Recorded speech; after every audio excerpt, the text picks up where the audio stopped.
সেটা দিয়ে বুঝলাম মানুষকে আল্লাহ তাআলা নবীজির বায়াত, নবীজির আদর্শ, নবীজির কদম মোবারক জড়ায় ধরার নির্দেশনা দিয়েছেন, এবং সেই নির্দেশনা বাস্তবায়ন করতে হলে যদি গর্দানও দিতে হয় সেটাও দিতে হবে। তো এটার হাকিকতটা এসছে কোরআনুল কারীমের একটা আয়াত থেকে। আল্লাহ তাআলা সেখানে বলেছেন, বিসমিল্লাহির রহমানির রহিম, ইন্নাল্লাযীনা ইউবাইউনাকা ইন্নামা ইউবাইউনাল্লাহ ইয়াদুল্লাহি ফাওকা আইদিহিম, নিশ্চয়ই যারা আপনার কাছে বায়াত হয়েছে এবং হবে তারা সবাই আমি আল্লাহর কাছে বায়াত, কেননা আপনার হাতের উপরে আমি আল্লাহর হাত। এইখানে বায়াতের কথাটা আল্লাহ তাআলা এমন একটা গ্রামাটিক্যাল সূত্রে বলেছেন যে বায়াতের ধারা কারবালায় গিয়ে ঠেকেছে, ওখান থেকে ইমাম মাহদী আলাইহিস সালাম পর্যন্ত ঠেকবে।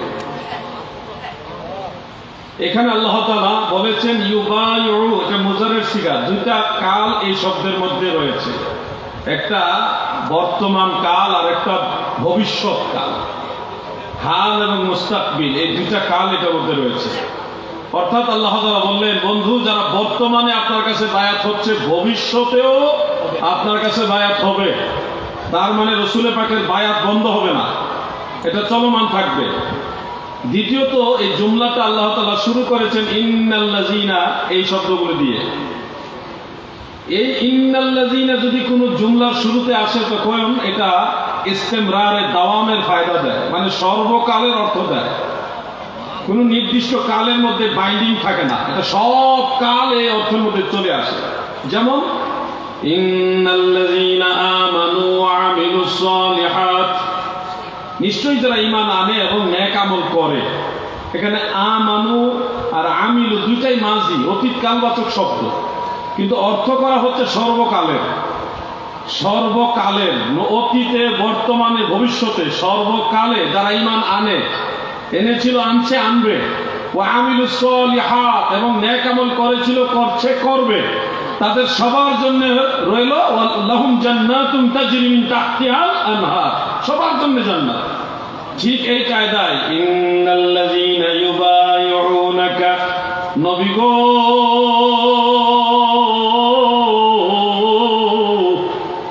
অতীতে, বর্তমানে, ভবিষ্যতে, সর্বকালে যারা আপনার কাছে বায়াত হয়েছিল, হচ্ছে এবং হবে, তারা সবাই আমি আল্লাহর কাছে বায়াত। এই বায়াতের সাথে কারবালার কিসের শিক্ষা, কারবালার কি ধারা? চট্টগ্রামের নবীর প্রেমিকেরা মন দিয়ে শোনো, বেঈমান ইয়াজিদের সাথে ইমাম হুসাইনের মূল দ্বন্দ্বই হলো বায়াত নিয়ে। এই দুইটা পার্ট হয়েছে হলো বায়াত নিয়ে, একটা হলো হক বায়াত আর একটা হলো বাতিল বায়াত। ইয়াজিদের বায়াতটা ছিল অবৈধ, বাতিল, আর ইমাম হুসাইনের বায়াত ছিল মদিনাওয়ালার বায়াত। এই বায়াতের ধারা আরেকটু লোক হোক, আপনার আমি চাপাই দিব, এমন চাপাইলে পেছনটা খালি হয়ে যাবে, তাহলে আবার দৃষ্টিটুকু দেখা যাবে।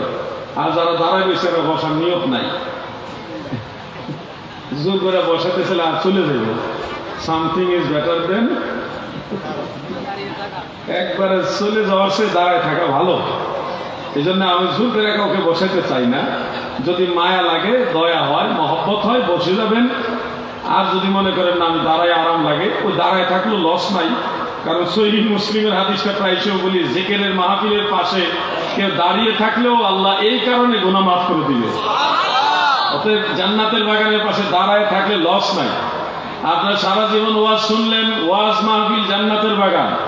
হুজুর আলেম বক্তা ওয়াইজরা বলে থাকে মাহফিল হলো জান্নাতের বাগান, কিন্তু হাদিসে মাহফিলের কথা নাই। হাদিসে এসছে, নবীজি বলেছেন ইজা মারাতুম আলা রিয়াদিল জান্নাহ ফারতাউ, ক্বালু মা রিয়াদুল জান্নাহ ইয়া রাসূলুল্লাহ, ক্বালা হিলাকুজ যিকর। এই হলো তিরমিজির হাদিস, অন্যান্য কিতাবও আছে। নবীজি বলেছেন তোমরা যখন জান্নাতের বাগানের পাশ দিয়ে যাবে, তখন তোমরা সেই জান্নাতের বাগান থেকে ফল ভক্ষণ করো। সাহাবারা জানতে চাইলেন, নবী গো জান্নাতের বাগান কোনটা? আল্লাহর হাবিব উত্তরে বলেছেন হিলাকুজ যিকর, যিকিরের গুণ বৈঠক। সবাই একসাথে বসছে, আমরা আপনাদের দিকে, আপনারা আমাদের দিকে, কেউ ডানে কেউ বামে, এই যে একটা গুণ বৈঠক হয়ে সবাই মিলে কিছুক্ষণ জিকির করছি না আমরা। এই জিকির করে এটাকে অরিজিনাল জান্নাতের বাগান এটা বানানো হয়েছে। ওয়াজ মাহফিলটা এটাও ব্যাখ্যা করে জিকির হবে, কিন্তু ডিরেক্ট জিকির করে নিলাম যেন কোনো ব্যাখ্যার প্রয়োজন না হয়। ওই জিকিরের মাহফিল হলো জান্নাতের বাগান। আমরা জান্নাতের বাগানে এখন আছি, আলহামদুলিল্লাহ বলেন। যাই হোক, এখন কমিটির ভাইরা আরো চট বিছাই দিতেছে। যদি আশেপাশে কেউ থাকেন চলে আসেন, আমরা সবাই মিলে একসাথে জান্নাতের বাগানে বসি। আল্লাহ যদি এই উসিলায় আমাদের মাফ করে দেন তাহলে আখিরাতটা সহজ হবে। আসুন সবাই মিলে জিকির করে লা ইলাহা ইল্লাল্লাহ, লা ইলাহা ইল্লাল্লাহ, মারহাবা, লা ইলাহা ইল্লাল্লাহ, লা ইলাহা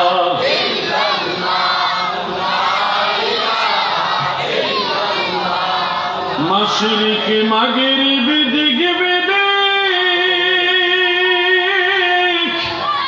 চলিল সে আলোর চিক, উড়িল নিশান তাওহীদের, উড়িল নিশান তাওহীদের, পড়ুন কালেমা মুসলমান।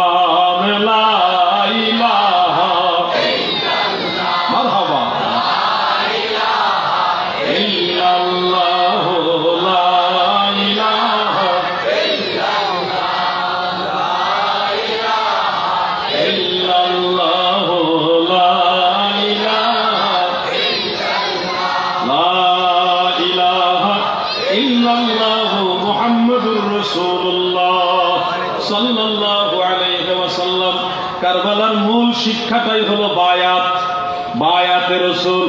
আমার আল্লাহ যে নিয়ামত আমানত নবীজির কাছে দিয়েছেন সেটা হলো বায়াত। এই বায়াতের রশি যারা ধরেছেন এনারাই তো কিয়ামত পর্যন্ত ইমাম মাহদীর সৈনিক হবেন। নবীজি পর্দা নেওয়ার পরে হযরত আবু বকর সিদ্দিক রাদিয়াল্লাহু তাআলা আনহু খলিফা, তারপরে হযরত ওমর ফারুক, তারপরে হযরত ওসমান যুন্নুরাইন। শব্দটা জিন্নুরাইন নয়, শব্দটা হবে যুন্নুরাইন। মুজাফ ইলাইহি খেয়াল করলে বিষয়গুলি স্লিপ হবে না। হতেই পারে, স্লিপ হইতে পারে, কিন্তু আমরা ঠিক করে নিব ইনশাআল্লাহ। ভুল যখন আমরা বুঝবো তখন আমরা সঠিকটা গ্রহণ করে নিব, এটাই মুমিনের স্বভাব। অনেক সময় আমরা বলি আসসালাতু ওয়াসসালামু আলাইকা ইয়া শাফিআল মুজনাবিন। কিছু কিছু আলেম ভাইয়ের আবার মনে করেন মুজনাবিন বলা যাবে না, মুজনিবিন বলা উচিত। সেই ক্ষেত্রে ওনাদের একটা যুক্তিও আছে, কারণ আকরামা ইউকরিমু ইকরামান ফাহুয়া মুকরিমুন। এই মুকরিমুন হলো ইসমে ফাইল, তো সেই হিসাবে মুজনিবুন, আজনাবা ইউজনিবু ইজনাবান ফাহুয়া মুজনিবুন। তো মুজনিবুন যখন মুজাফ ইলাইহি হয়ে যায় তখন শাফিউল মুজনিবিন হয়ে যায়, মুজনিবিন হয়ে যায়, বিন হয়ে যায়, জের হয়ে যাবে। তো এই হিসাবে এটা ঠিক আছে। তবে আমরা গুনাহ করনেওয়ালা এটা যেমন সত্য, আবার গুনাহগার, গুনাহ যুক্ত আগের থেকে এটা ইসমে মাফউলের অর্থ আসে। সেই হিসাবে মুজনাবুন ইসমে মাফউল, সেই হিসাবে আপনি যদি বলেন ইয়া শাফি আল মুজনাবিন ইসমে মাফউল হিসাবে, ওটাও ভুল হবে না, ওটাও ঠিক হবে। একটা ইসমে ফাইল আর একটা ইসমে মাফউল। আমরা তো গুনাহগার, আমরা কি গুনাহগার, এটা ইসমে মাফউল হিসেবে আসতে পারে। আবার গুনাহ করনেওয়ালা ইসমে ফাইল, সেই হিসাবে মুজনিব, দুইটাই হইতে পারে, কোনোটাই ভুল বলা উচিত নয়। যে যেটা বলে অভ্যস্ত সেটাই বলে, সঠিক দুইটাই হবে ইনশাআল্লাহ। আলহামদুলিল্লাহ বলেন। প্রিয় ভাই আমার, বন্ধুরা আমার, সব এখানে ফেসিস্ট সব এক জায়গায় বসছে। এরা তো মনে করেন খেয়ালও না, এত দেখেছে কথা বলতেছে না, খেয়ালও করতেছে না। তোমরা এদিকে খেয়াল করো, তোমরা ওয়াজ না শুনলে আগামীতে বাংলাদেশের সুন্নিয়তের জান্ডা কারা ধরবে? তোমরাই তো বলবো ইনশাআল্লাহ। ওয়াজ শুনতে হবে কিনা? সবাই মিলে একটা তাকবীর, নারায়ে তাকবীর। এই দেখছেন, ওই দিছে না, কয়েকজন দিছে না। সবাই মিলে নারায়ে তাকবীর।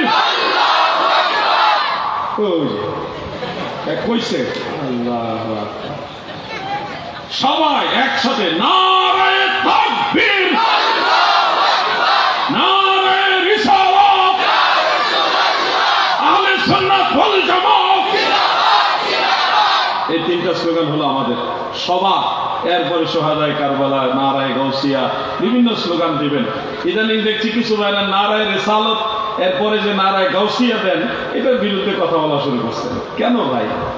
এই দেশে বাংলাদেশ জিন্দাবাদ স্লোগান চলে, হ্যাঁ, জয় বাংলা স্লোগান চলে, এই দেশে বিভিন্ন সিলসিলার স্লোগানও চলে। সিলসিলায় ফুরফুরা শরীফ জিন্দাবাদ চলে, সিলসিলায় জৈনপুরি জিন্দাবাদ স্লোগান চলে, বিভিন্ন দরবারের স্লোগান চলে, বিভিন্ন সংগঠনের স্লোগান চলে, বিভিন্ন তরিকার স্লোগান চলে। তাহলে গাউসে পাকের স্লোগান চলবে না কেন? যারা হুজুর গৌসুল আজম বরফির আব্দুল কাদের জিলানীর অনুসারী, গৌসে পাককে যারা মহব্বত করে, কাদেরিয়া তরিকার অনুসারী, তারা অবশ্যই নারায়ে গাউসিয়া দিতে পারবে। ঠিক কিনা বলেন? আপনারটা চলবে, নারায়ে গাউসিয়া চলবে না। এটা কেমন? সিলসিলায় জৈনপুরি বললে চলে, কিন্তু গাউসে পাকের স্লোগান চলবে না।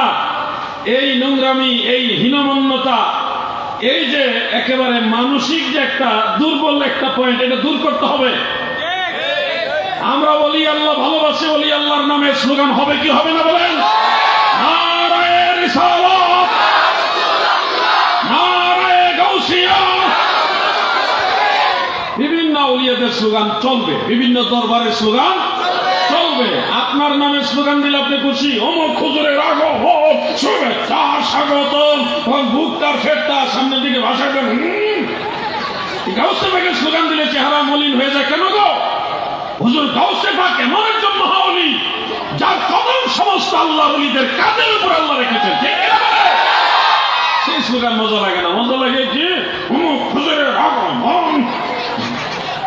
আমরা বলছি না যে আলেমদের স্লোগান দিবেন না, সেটাও দিবেন, কিন্তু আমার স্লোগান, আমার মতো নালায়েক নাচিবের নামে স্লোগান চলবে, গাউসে পাকের স্লোগান চলবে না, কেমন কথা? হ্যাঁ, এখানে একটা ভালো জিনিস আছে স্লোগানের ক্ষেত্রে। অনেক জায়গায় বলে ইয়া গাউসুল আজম, হ্যাঁ, এখানে এটা বলেন। আবার অনেক জায়গায় আমি বিশেষ করে মহেশখালীতে দেখেছি, চট্টগ্রামে, এই যে কক্সবাজারের মহেশখালী, সেখানে স্লোগানটা আরো সুন্দর। একজন বলে নারায়ে গাউসিয়া, আর বাকি সবাই বলে গাউসুল আজম দস্তগি। জুসে জুসে বলে তো খুব ভালো লাগে। ওই হরফে নেদা লাগায় না, না লাগাইলেও আমার কাছে আরো সুন্দর লাগে। ইয়া গাউসুল আজম এইভাবে বললেও তো হয়, কিন্তু ওনারা জুসে জুসে মিলা নারায়ে গাউসিয়া, গাউসুল আজম দস্তগি, খুব ভালো লাগে। ছন্দ ছন্দ মিলে, জজবায়ও মিলে, নারায়ে গাউসিয়া, যেভাবে ভালো লাগে ওইভাবে দিবে। কিন্তু স্লোগান চলবে, ওলি আল্লাহর স্লোগান চলবে কিনা বলেন? আমরা ওলি আল্লাহদের দামান ছেড়ে দেওয়ার কারণে বাতিলরা সুযোগ পায় বিভিন্ন দরগায়, দরবারে, খানকায়, মাজারে আক্রমণ করার দুঃসাহস তারা দেখিয়েছে। যখন মুর্শিদপুরের গরু ছাগল চুরি করছে ওয়াহাবিরা, হান্ডি বাতিল ডেক ডেকসি পর্যন্ত চুরি করছে, এরা তো মুরগিও চুরি করছে, হাঁসও চুরি করছে, করছে কিনা? বালিশ চুরি পর্যন্ত করছে। পৃথিবীতে বহু চুর দেখছি, বালিশ চুর দেখছি না। এই বাংলাদেশে বালিশ চুরও দেখছি। কেউ হাঁস চুরি করে, কেউ মুরগি চুরি করে, আবার সে ইমামতিও করে, আবার মসজিদের ইমাম সাহেব, তালতলা মসজিদের ইমাম বালিশ চুর, বা জুব্বাওয়ালা, টুপিওয়ালা, আবাকাবাওয়ালা। এই চুর ইমামের মুক্তাদি হইলেন আপনারা নাকি? আমি আশ্চর্য হইলাম, আমি বালিশ চুর ইমামের পিছনে মানুষ নামাজ পড়ে গেল। ডেক দিয়ে রান্না করছে মানুষকে খাওয়াইবার জন্য, রান্না করে মানুষকে খাওয়ায়। এই ডেক চুরি করছে, তার বাড়ির ডেক নাই। কত নম্বরের চুর এটা? কিছু করার নাই। এই ধরনের আদর্শ ইসলামে নাই। যে চুরি করে এবং চুরের পিছনে সুন্নিরা নামাজ পড়ে না। ঠিক কিনা বলে? আমরা যদি ঐক্যবদ্ধ থাকি, আল্লাহর ওলিদের দামান আঁকড়ে ধরে রাখি, তখন বাতিলরা সুযোগ পাবে না। 26 তারিখে রাজধানী ঢাকায় সোহরাওয়ার্দী উদ্যানে যখন আমাদের জায়গা দিল না, সবার জায়গা ওই দেশে হয়, ওই জায়গায় মাঠে হয়, সুন্নিদের জায়গা দেন। আবার নাকি বৈষম্য বিরোধী, বৈষম্য বিরোধী। বাংলাদেশে সুন্নিরা সবচেয়ে বড় বৈষম্যের শিকার। সোহরাওয়ার্দী উদ্যানে সবাই জায়গা পায়, আউল ফাউল লোকেরা জায়গা পায়, সুন্নিদের তারা জায়গা দেনা দিল গোলাপবাগ মাঠে, সেটা ওটাও ক্যান্সেল।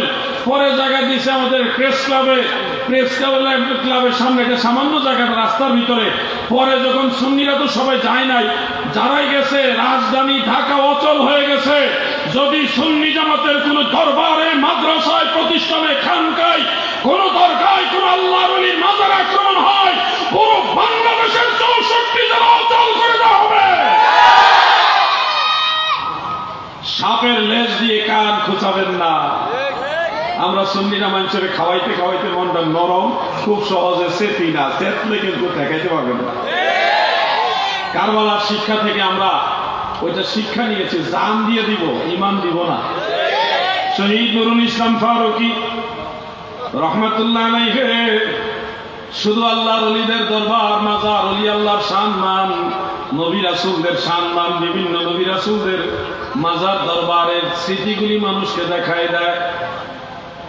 তারা তো ওয়াজ করছে কোনো মাজার নাই, ইসলামে কোনো মাজার নাই, দরবার নাই, খানকা নাই, কিন্তু ফারুকী সাহেব নবী রাসূলদের মাজার দেখাচ্ছে, বিভিন্ন দরবার, খানকা, তবরুক, এগুলি সব দেখাচ্ছে। বাংলাদেশের সাথে সবগুলো মিল।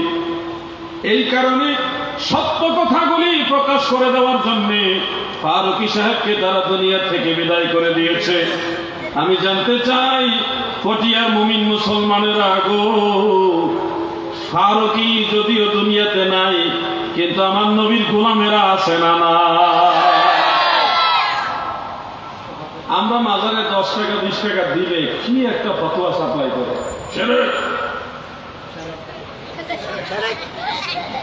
আর ইরাক দয়া দেখি মাজারে টাকা দিতে দিতে মানুষ, মাজারের যে এরিয়াটা আছে না, পুরোটা ভরে ফেলছে। এই টাকা দেখলে ওয়াহাবিদের মাথা ফুল আউট হয়ে যাবে। এরা সবাই মাজারে খাদের হয়ে যাবে টাকা চুরি করার জন্য। বিশ্বাস নাই, বিশ্বাস নাই। পৃথিবীর বহু রাষ্ট্রে বহু মাজার দেখেছি। এই মাজার পন্থী যারা, আমরা যারা আছি, আমরা সুন্নিরা মাজার পন্থী, মাজার পূজারি না, মাজার পন্থী, মাজার জিয়ারত করি। মাজারে যাওয়ার কারণে যদি আমাদের নাম হয় মাজার পূজারি, তো আপনারা তো মন্দিরে গিয়েছেন, মন্দিরে গিয়ে গীতা পাঠ করেছেন, মন্দিরে গিয়ে গজল গাইছেন, মন্দিরে গেলে তো আপনারা মন্দির পূজারি হবেন, ঠিক কিনা? মন্দিরের প্রসাদ খায় আবার খাওয়া, কি আজীব দেশ। কোথায় যাব? মাজার ভাঙ্গা মন্দিরে যা, ক্ষমতা পাওয়ার জন্য। ক্ষমতা দেওয়ার মালিককে? এই দিন না, এই দিনে টেনে নিবে সেই দিনের কাছে। ওয়েট এন্ড সি, দেখেন না আল্লাহ তাআলা কখন কি করাবে, দেখবেন আপনারা। আকাশে চাঁদ উঠলে সবাই দেখবেন। শুধু ধৈর্য ধরছি আমরা সুন্নিরা, আমরা কখনো ক্ষমতা লোভী না। সুন্নিরা কখনো ক্ষমতা দখল করতে যায় না। আমরা সুন্নিরা সবচেয়ে বেশি অবহেলিত, সবচেয়ে বেশি অবহেলিত। তারপরেও সুন্নিরাই মানুষের খাওয়ায়, সুন্নিরা মানুষকে খাওয়ায়, বিরিয়ানি খাওয়ায়, খিচুড়ি খাওয়ার, জিলাপি খাওয়ায়, খাওয়ায় তো খাওয়াই না গরু তো আমরাই। কারবালার ময়দানে গিয়ে দেখি রাস্তার দুই পাশে পানির নহর করে দিয়েছেন, আর সেখানে লিখে দিয়েছেন পানি পান করুন আর কারবালা ইমাম হুসাইনকে স্মরণ করুন। আরবিতে লিখে দিয়েছেন। প্রচন্ড গরম ওই দেশে। মিডল ইস্টের রাষ্ট্রগুলি সরাসরি সূর্যের বরাবর, সরাসরি সূর্যের আলোটা হলো মিডল ইস্টে পড়ে, আরব কান্ট্রিগুলিতে পড়ে, যার কারণে ওখানে তাপমাত্রা সারা পৃথিবীর চেয়ে বেশি। আর আমরা যারা সূর্যের তাপ পাই, এটা সরাসরি পাই না, একটু তেসরা হয়ে আমাদের কাছে আসে, যার কারণে আমাদের তাপমাত্রাটা তাদের চেয়ে একটু কম। তো আপনারা যদি কখন আল্লাহ পাক তৌফিক দিয়ে যাবেন ইরাকে, ইরাকের কাফেলা আছে আমার, আমি এখনো প্রসেসিংটা গ্রিন সিগন্যাল পাইনি, পাইলে আবার যাব, যাইতে মনে চায়। সেখানে যদি কখনো যান, সুযোগ পান, দেখবেন কি গরম। এত গরমের ভিতরে যদি ইমাম হুসাইনের নামে একটু পানি মানুষ সাইনবোর্ড দিয়ে রেখে দিয়েছে, একটু ঠান্ডা পানি পান, তখন দেখবেন কি শান্তি লাগে। দুই পাশে মানুষ কারবালার ময়দানে কারবালার ময়দানে যাওয়ার যে রাস্তাঘাটগুলি রয়েছে, দুই পাশের মানুষগুলো ভালো উন্নত মানের বিরিয়ানি খাবার রান্না করে বড় বড় ডেক নিয়ে বসে আছে, আর হাজিদেরকে জায়েজিনদেরকে ডাকে, আপনারা একটু তাবারুক গ্রহণ করুন, আমারটা একটু খান, আমারটা একটু খান। আমরা তো তাবারুক নিয়ে মারামারি করি, ওই দেশে মারামারি করে না গো। বড় বড় টাকাওয়ালা ধনাঢ্যশীল ব্যক্তিরা রান্না করে মানুষকে ডাকে, আমার খাবারটা একটু খান। পানির বোতল নিয়ে দাঁড়ায় থাকে, প্রতিটা দোকানে দোকানে স্পেশাল জায়েরিনদের জন্য পানির ব্যবস্থা, এরকম বোতল, ঠান্ডা পানির বোতল এগুলি ফ্রি দিয়ে রেখেছে। তাদের উদ্দেশ্য হলো কারবালা ইমাম হুসাইনকে পানি দিতে, আমরা পারলাম না। ইমাম হুসাইনের প্রেমিকরা যারা আসছে তাদের জন্য একটু পানি দেই, হুসাইন খুশি হবে, আমার আল্লাহ খুশি হবে। প্রত্যেকটা দোকানে ফ্রি পানি আছে, সৌদি আরবও আছে, মসজিদে গেলে ফ্রিজের ভিতরে ফ্রি পানি আছে। আরব দেশের ইরাকের কারবালা ময়দানে নাজাফ শরীফে সব জায়গায় ফ্রি পানি আছে। কারবালার এই শিক্ষাগুলি আপনারা নেন, আপনারা দেখবেন। আমরা মুরব্বীদেরকে দেখেছি কারবালার এই মাহে মুহররম আসলে প্রত্যেক বাড়িতে খিচুড়ি রান্না করে এলাকার মানুষের খাওয়াইতে। আপনারা খাওয়াননি,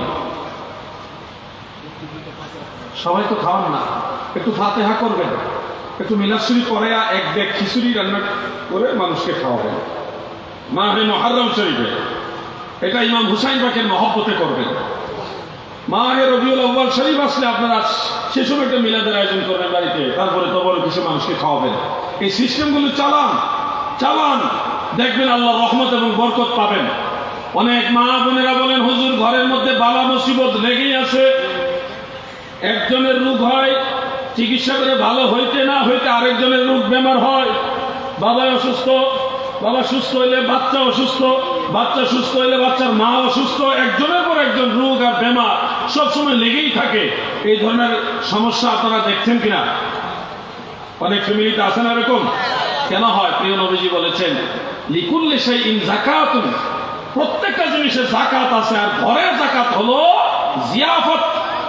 জিয়াফত মানে হলো আপনি যদি ঘরের মধ্যে অন্ততপক্ষে কয়েকজন মানুষকে মেহমানদারি করেন, ঘরের মধ্যে দাওয়াত দিয়ে না বলেন আমার ঘরে চারটা ডাল ভাত খাবেন, আপনাকে মেহমান হিসেবে জিয়াফত করলাম। ওই গরিব হোক ধনী হোক, এই মানুষগুলি আপনার ঘরে এসে খাবে। এই খাবারের বরকতে আপনার ঘরের যত রোগ বেমার বালা মুসিবত আল্লাহ দূর করে দিবে। সুবহানাল্লাহ। আমরা এই আমলগুলি করার চেষ্টা করব কিনা বলেন? সবাই বলেন ইনশাআল্লাহ। সবাই বলেন ইনশাআল্লাহ। আপনি নিজে খাওয়াবেন, আবার খাবেন, এক প্রতিবেশী আরেক প্রতিবেশীকে খাওয়াবেন। এতে করে আপনাদের ঘরের মধ্যে আল্লাহ রহমত থাকবে। মনে রাখবেন, শান্তি শুধু টাকা থাকলেই শান্তি তা না, শান্তিটা আল্লাহ রহমত, এটা স্পেশাল। অল্প রুজিতেও দেখবেন খুব সুন্দর ঘুম আসছে। বেশি আইটেম নাই তরকারি, এই দুইটা আইটেম নিয়ে কোনো মতে আল্লাহ পাক চালাচ্ছে। দুই আইটেম, একটা তরকারি একটা ডাল, অথবা একটা সবজি একটা তরকারি দিয়ে চলছেন, আলহামদুলিল্লাহ শান্তি ঘুম হচ্ছে। কোনো মামলা মোকদ্দমা নাই, দৌড়াদৌড়ি নাই, মারামারি নাই, ফালাফালি নাই, আল্লাহ পাক ভালো চালাচ্ছে। কিন্তু আরেকজনের টেবিলে এক সময় 50টা আইটেম, 20-30টা আইটেম, খাবারের অভাব নাই, টাকার অভাব নাই, কারে মাইরা কে খাইব, কারে দখল করব, কি করব, কিন্তু পরে দেখবেন মামলা মোকদ্দমায় মারামারি হানাহানিতে তার শান্তি নাই। ঘরের মধ্যে অনেক সময় ঘুমাইতেও পারে না, এমন লোক আছে না নাই? এই জন্য আপনারা আল্লাহর কাছে শান্তি চাইবেন, শান্তি। এই শান্তির জন্য আল্লাহ যা কিছু দরকার সেটাই আপনাকে দিবে। আল্লাহ আমাদের তৌফিক দেন, বলেন আমিন। আমার ভাইয়েরা গো, কারবালার সেই মূল ধারাটা হলো বায়াতের ধারা। হযরতে ইমাম হাসান রাদিয়াল্লাহু তাআলা আনহু 6 মাসের মতো খেলাফতের পবিত্র দায়িত্ব পালন করেছিলেন। এরপরে হযরতে আমির মুআবিয়া রাদিয়াল্লাহু আনহুর কাছে সেই দায়িত্ব দিলেন। হযরতে মুআবিয়া রাদিয়াল্লাহু আনহুর ইন্তেকাল শরীফের পরে এই দায়িত্বর হকদার হলো ইমাম হুসাইন, জান্নাতের যুবকদের সরদার। কিন্তু সেই দায়িত্ব ইমাম হুসাইনকে না দিয়া ইয়াজিদ জোর করে মাসনদ দখল করে নিল। বলেন, জোর করে আল্লাহর নিয়ামত নেওয়া যায়? আল্লাহ না দিলে আপনি জোর করে নিতে পারবেন? ইয়াজিদ তখন জোর করে আলাদা একটা শুরা কমিটি করে সে জোর করে মাসনদ দখল করে নিল। এইখানে এসে বায়াত দুইটা ভাগ হয়ে গেছে, হক আর বাতিল দুইটা ভাগ হয়ে গেছে। শুনুন, আমার দিকে তাকান আপনারা। বায়াত দুই রকম। কিছুদিন আগে একটা আলোচনা কিছুদিন আগে বায়াত সংক্রান্ত একটা আলোচনা, একটা গ্রুপ সামান্য অংশ কাট করে এটা ব্যাপক ভাইরাল করছে, সমালোচনা করারও চেষ্টা করছে, এবং বেশ কয়েকজন আলেম, প্রায় 20 থেকে 25 জন আলেমের একটা গ্রুপ আছে। সেই গ্রুপের মধ্যে আমাকে প্রশ্ন করা হয়েছে, জিহাদি ভাই আপনি এটা কেন বললেন, আপনার কথার দলিল কি? তখন আমি প্রথম সম্পূর্ণ আলোচনাটা ওখানে দিলাম। দেওয়ার পরে ম্যাক্সিমাম লোক বুঝে ফেলছে, কিন্তু এরপরও যে একজন বলতেছে যে আপনার এই আলোচনাটার দলিল কি। আজীব ব্যাপার, এরা আলেম হয়ে গেল অথচ এই দলিলগুলি জানে না। আমি পুরো বিষয়টা আপনাদের সামনে তুলে ধরি, কারণ এটা কারবালার সাথে রিলেটেড, বায়াতের সাথে রিলেটেড বিষয়। ইসলামের ইতিহাসে বায়াত দুই রকম। এক ধরনের বায়াত সম্পর্কে দয়াল নবীজি বলেছেন, আমার পরে যেটা খেলাফতে নবুয়ত, এটা 30 বছর থাকবে, এরপর এটা বন্ধ হয়ে যাবে, আর খোলা হবে না। 30 বছর খেলাফত থাকবে, এরপর এটা স্টপ হয়ে যাবে, আর খুলবে না। তো এই 30 বছরের খেলাফত কোনটা? হযরত আবু বকর সিদ্দিক, হযরত উমর, হযরত উসমান, হযরত আলী, হযরত ইমাম হাসান রাদিয়াল্লাহু তাআলা আনহুম, এই 5 জন খলিফা দিয়ে দয়াল নবীজির পরে 30 বছর কমপ্লিট হয়ে গেছে। এই 30 বছর হলো খেলাফতে নবুয়ত। এই 30 বছরের বায়াতটা হলো স্পেশাল। যখন ইমাম হাসান রাদিয়াল্লাহু আনহুর পরে হযরতে মুআবিয়া রাদিয়াল্লাহু আনহু খেলাফতের দায়িত্ব নিলেন, তখন সেটা কিন্তু অরিজিনালি নবুয়তের খেলাফত ছিল না, সেটা ছিল মুলকিয়াত। মুলকিয়াতের বায়াত, ইমারতের বায়াত, মনে রাখবেন এগুলি সহিহ হাদিসের মধ্যে আছে, মুসলিম শরীফের মধ্যে আছে। এই মুলকিয়াতের বা ইমারতের বায়াত এটা শুরু হলো হযরতে মুআবিয়া, যার কারণে ওনার নামের আগে আমির। ওনার নামে কি? আমিরে মুআবিয়া বলি। কি বলি? আমিরে মুআবিয়া রাদিয়াল্লাহু আনহু বলি আমরা, কারণ উনি ওই 30 বছরের অন্তর্ভুক্ত খলিফা না, উনি 30 বছরের বাহিরের পরের খলিফা। সেই হিসাবে উনি যদিও খলিফা, কিন্তু উনি আমির হিসেবে খলিফা। এরপরে মনে রাখবেন ইমাম হাসান রাদিয়াল্লাহু আনহুর পরে বায়াতের আরেকটা সিলসিলা অব্যাহত রয়েছে, এটা ইমাম মাহদী আলাইহিস সালাম পর্যন্ত চলবে। এই বায়াতটা হলো খেলাফতে ভেলায়াত। খেলাফতে ভেলায়াত আলা মিনহাজিন নবুয়ত, মিনহাজের নবুয়তের মিনহাজকে অনুসরণ করে, ধারাকে অনুসরণ করে ভেলায়াতের এই খেলাফত, এটা কিয়ামত পর্যন্ত চলবে, ইমাম মাহদী আলাইহিস সালাম পর্যন্ত। এই খেলাফত থেকে আসলো, কোন দলিলের আলোকে আসলো? 30 বছরের ভিতরে তো ইমাম হুসাইনের সময়কালটা পড়ে না। ইমাম হুসাইন কোন দলিলের আলোকে বায়াত করাইলেন? ইমাম হুসাইন কিসের ভিত্তিতে হকপন্থী বায়াতের দাবিদার হলেন? সেই দলিলটা রয়েছে সহিহ মুসলিমের মধ্যে, হযরতে জাবের ইবনে সামুরা রাদিয়াল্লাহু তাআলা আনহু থেকে বর্ণিত রয়েছে। আমার নবীজি 12 জন খলিফার নাম ঘোষণা করেছিলেন, 12 জন খলিফার ঘোষণা দিয়েছিলেন, নাম না ঘোষণা দিয়েছিলেন।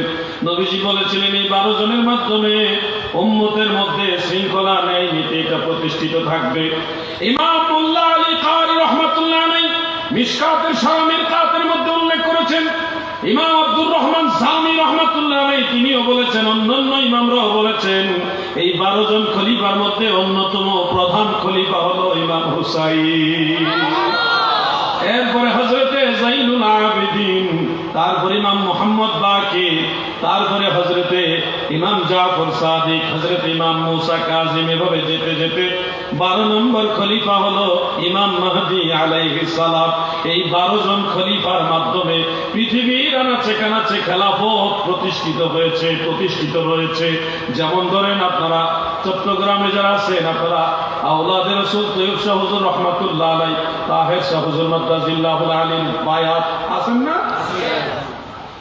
এখন যদি আপনাদের জিজ্ঞাসা করি তাহের শাহ হুজুর মাদ্দাজিল্লাহুল আলী তিনি কার বায়াত, উত্তর হবে উনি ওনার মুর্শিদ আওলাদে রাসূল তৈয়ব শাহ হুজুর রহমাতুল্লাহ আলাইহির বায়াত।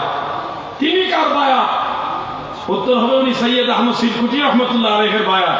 তিনি কার বায়াত? এভাবে যেতে যেতে উনার মুর্শিদ, উনার মুর্শিদ, উনার মুর্শিদ, উনার মুর্শিদ, একজন আরেকজনের কাছে বায়াত হইতে হতে এটা ওই হযরতে মুসা কাযিম, হযরতে জাফর সাদিক, হযরত মুহাম্মদ বা ইমাম মুহাম্মদ বাকের, হযরতে যাইনুল আবিদিন, অথবা ইমাম হাসান, অথবা ইমাম হুসাইন, অথবা ইমাম আলী মাকাম, হযরতে মাওলা আলী শেরে খুদা, এইভাবে যেতে যেতে অথবা আবু বকর সিদ্দিক হয়ে যে কোনো ধারায় এই বায়াত ইমাম হাসান হুসাইন হয়ে আল্লাহর রাসূলের সাথে কানেকশন আছে। অতএব যারা কামেল মুকাম্মেল পীরের বায়াত, তারা হাকিকতে আল্লাহর রাসূলের বায়াত। সুবহানাল্লাহ।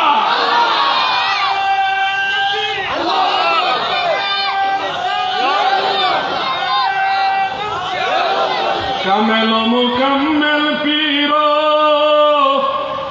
নায়েবে নবী রাসূলের, খুরশিদেশ কাছো বাবা অমূল্য রতন গো। কামেল পীর যিনি হন, মোকাম্মেল মুর্শিদ যিনি হন, তিনি সরাসরি নবীজির নায়েবে রাসূল, অরিজিনাল নায়েবে রাসূল হলো ওনারা। এই ধারাবাহিকতা আসছে আল্লাহর ওলিদের কাছে ইমাম হাসান, ইমাম হুসাইন হয়ে। এখন এই হক এবং বাতিলের ধারাটা এসছে মূলত কারবালার ময়দানে গিয়ে। আপনারা যারা এখানে উপস্থিত আছেন, গোষ্ঠী তোমরা রাগ করবে না, আদর করে বলি আর কি, কারণ এটা অরিজিনাল অর্থে বলি না, আদর করে অনেক সময় এক দেশের গালি আর এক দেশে বলি, রাগ করে না, ঠিক আছে? তোমরা খেয়াল করো, এই ছোট ভাইরা যারা আছে, আমার ছোট ভাইরা, তারা এবং যুব সমাজ, তরুণ সমাজ, মুরব্বীরা যদি কারবালার ময়দানে থাকতেন অথবা ওই সময়ে থাকতেন, বোঝানোর জন্য বলছি, আপনারা কি ইয়াজিদের কাছে বায়াত হইতেন না ইমাম হুসাইনের কাছে বায়াত হইতেন? আওয়াজে বোঝা যায় আপনাদের মাঝে ভেজাল আছে। একটা কষ্ট দিই আপনাদেরকে, যারা ইয়াজিদের কাছে বায়াত হইতেন তারা হাত তুলেন। দুই তিন দিন উড়াইতে যাই বুঝে ফেলছে। এবার যারা জান্নাতের যুবকদের সরদার ইমাম হুসাইনের কাছে বায়াত হওয়ার ইচ্ছা আছে, হাত তুলে। নারে তাকবীর, নারে রিসালাত, আহলে সুন্নাত ওয়াল জামাত, নারে গাউসিয়া, শুহাদায়ে কারবালা। দেখেন, ইয়াজিদ মরে গেছে, ইয়াজিদের কোনো অনুসারী নাই। আপনাদের এলাকায় ইয়াজিদ কারো নাম আছে? এই নামটা খুব পছন্দ করেন না? এই নামটাও কেউ পছন্দ করে না, কিন্তু ইমাম হুসাইনকে আজও পর্যন্ত মানুষ ভালোবাসে।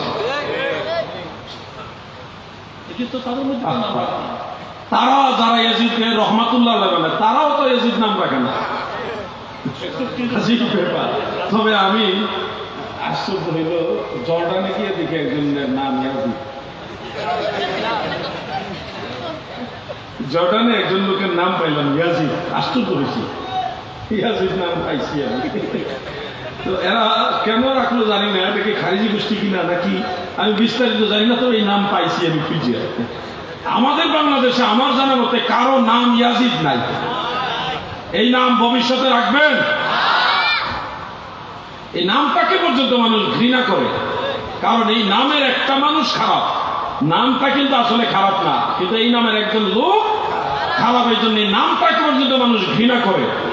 নমরুদ নাম কেউ রাখে না, ফেরাউন নাম কেউ রাখে না, কারণ কারো নাম রাখে না, কিন্তু তাদের ধন সম্পদ, জনবল, লোকবল, ক্ষমতা, এগুলি কোনো কিছুর অভাব ছিল না। এরপরও তাদের নামটা মানুষ পছন্দ করে না, কারণ কি? তাদের সাথে আল্লাহর নবীর সম্পর্ক ছিল। সাদ্দাত নমরুদয় কারণ ছিল, মিশর অধিপ ফেরাউন। ধনে জনে মানে নাহি ছিল নুন্ন নবী, পদবিনে ভাব সবে মিশে। যদি ঠকিতে না চাহ হাতে এসে বস, পীরের নিকট যে ঘেসে। হৃদয় আঁকো সেই মহা উপদেশ সে মনে মুখে মুহাম্মদ শব্দ বলো আল্লাহুম্মা সাল্লি মাশাআল্লাহ মাশাআল্লাহ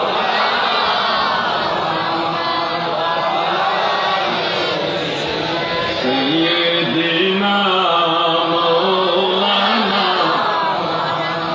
চট্টগ্রামের একটা ঐতিহ্যবাহী দুরূদ শরীফ আছে, সালাতুন ইয়া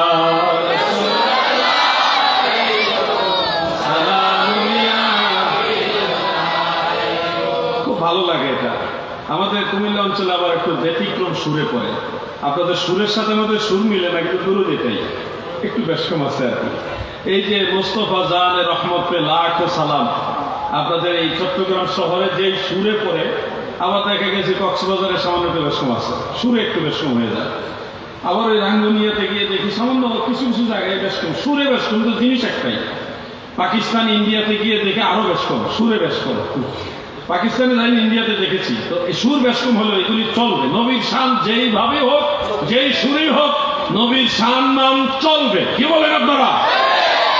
এই সালাতুন ইয়া রাসূলুল্লাহ আলাইকুম, এটা নিয়ে আমাকে অনেক জায়গায় প্রশ্ন করছিল, হুজুর নামাজের ভিতরে আমরা নবীজিকে সালাম দেই, আসসালামু আলাইকা আইয়ুহান নবী ওয়া রাহমাতুল্লাহি ওয়া বারাকাতুহু।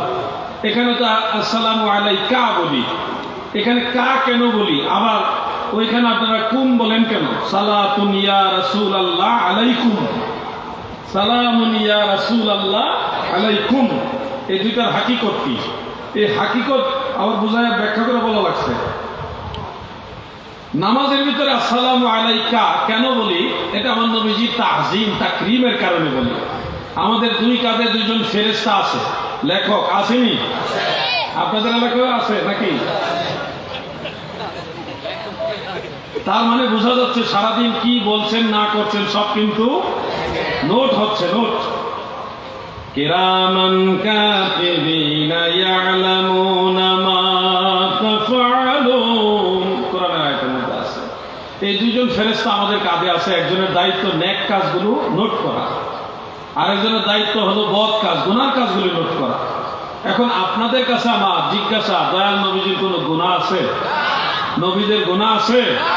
আহলুস সুন্নাহ ওয়াল জামাতের আকীদা হলো আল আম্বিয়াউ মাসুমুন, সমস্ত নবীগণ নিষ্পাপ, নবীদের কোনো গুনাহ নাই, কোনো ভুল নাই। শারহু ফিকহিল আকবরের মধ্যে উল্লেখ, নবীদের কোনো ভুল ত্রুটিও নাই। নবী ভুল করছে এটাও বলা যাবে না, আদম নবী ভুল করেছে, ইউনুস নবী ভুল করেছে, এটা বলা যাবে না। কিছু বিষয় আছে খেলাফে আওলা, আমাদের কাছে মনে হচ্ছে ভুল, কিন্তু হাকিকতে এটা আমাদের জন্য শিক্ষা।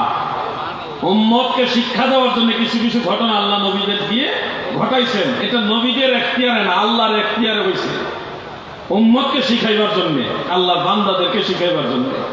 নবীদের কোনো ভুল নাই, গুনাহ নাই, এই জন্য গুনাহ লেখা ফেরেশতারও দরকার নাই। গুনাহ ওই নাই, তাহলে আপনার গুনাহ লেখার ফেরেশতা দরকার কি? যার প্রতিদ্বন্দ্বী কোনো প্রার্থী নাই, তার ভোট গণনার কোনো দরকার বিনা ভোটেই পাস হয়ে যাবে, মানে ভোট গণনা লাগে না, সেমনি পাস, এক ভোট পাইলেও পাস, কারণ তার প্রতিদ্বন্দ্বী কেউ নাই। দয়াল নবীজি বা নবীদের কোনো গুনাহ নাই, এই জন্য গুনাহ লেখার ফেরেশতারও দরকার নাই। আর নবীদের যা নেকি আছে, কোন নবী নেকির বিনিময়ে জান্নাতে যাবে এরকম না, নবীরা এমনিই জান্নাতি। বরং আল্লাহ তাআলা আমার নবীকে জান্নাতের মালিক বানাই দিয়েছে, কাউসারের মালিক হিসেবে। সুবহানাল্লাহ বলেন। আগে দেখতাম আমাদের সুন্নি আলেমরা গজল গাইতো দুরূদ শরীফের ফাঁকে, মাওলানা আব্দুল মান্নান জিহাদি বা এরকম আল্লামা মুফতি আবু নাসির জিহাদি সাহেব, তিনি গাইতেন ইন্না আ'তাইনাকাল কাউসার, পাক কালামের ঘোষণা, কাউসারেরও মালিক নবী, জান্নাতেরও মালিক নবী, তাফসীর খুলে দেখো না।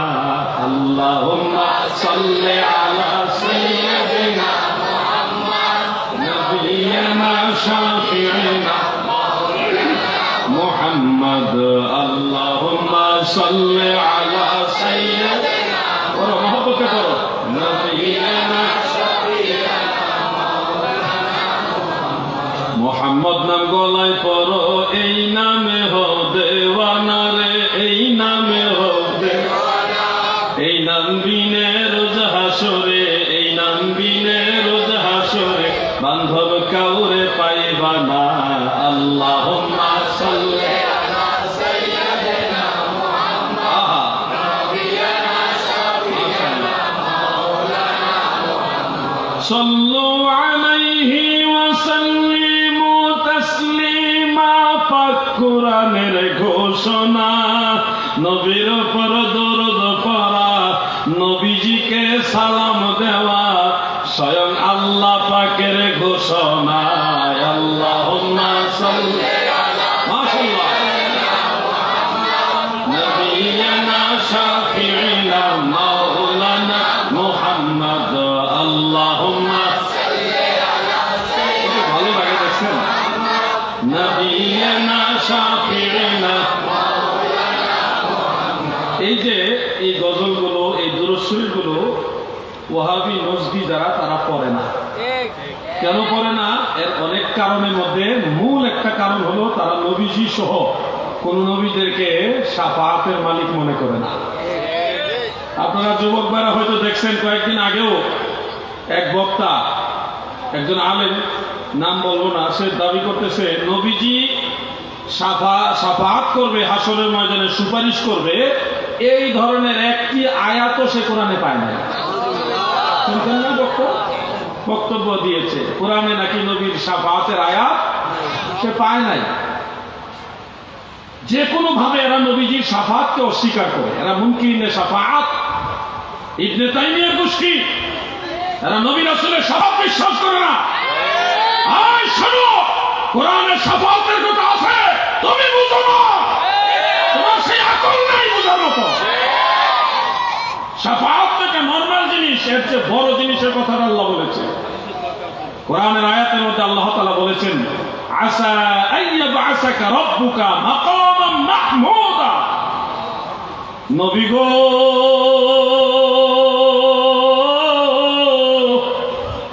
ও আমার বন্ধু, আমার নবী, অচিরেই আপনাকে আমি আল্লাহ মাকামে মাহমুদে অধিষ্ঠিত করব। তুমি জানোনি মাকামে মাহমুদ কি? আল্লাহর রসুল এবং সাহাবারা পরিষ্কার করে গেছে, মাকামে মাহমুদ হলো বিশাল এক সিংহাসন। আমার আল্লাহ সিংহাসন সাজাইয়া নবীজিকে বলবে, নবী গো, আপনি সিংহাসনে আরোহণ করুন এবং আপনার গুনাহগার উম্মতের জন্য সুপারিশ করুন। যতক্ষণ পর্যন্ত আপনি সন্তুষ্ট না হবেন, ওয়ালাসাউফা ইউতিকা রাব্বুকা ফাতারদা, হাবিব আমার, যতক্ষণ পর্যন্ত আপনি সন্তুষ্ট না হবেন, আমি আল্লাহ ততক্ষণ পর্যন্ত আপনার শাফাআত কবুল করব।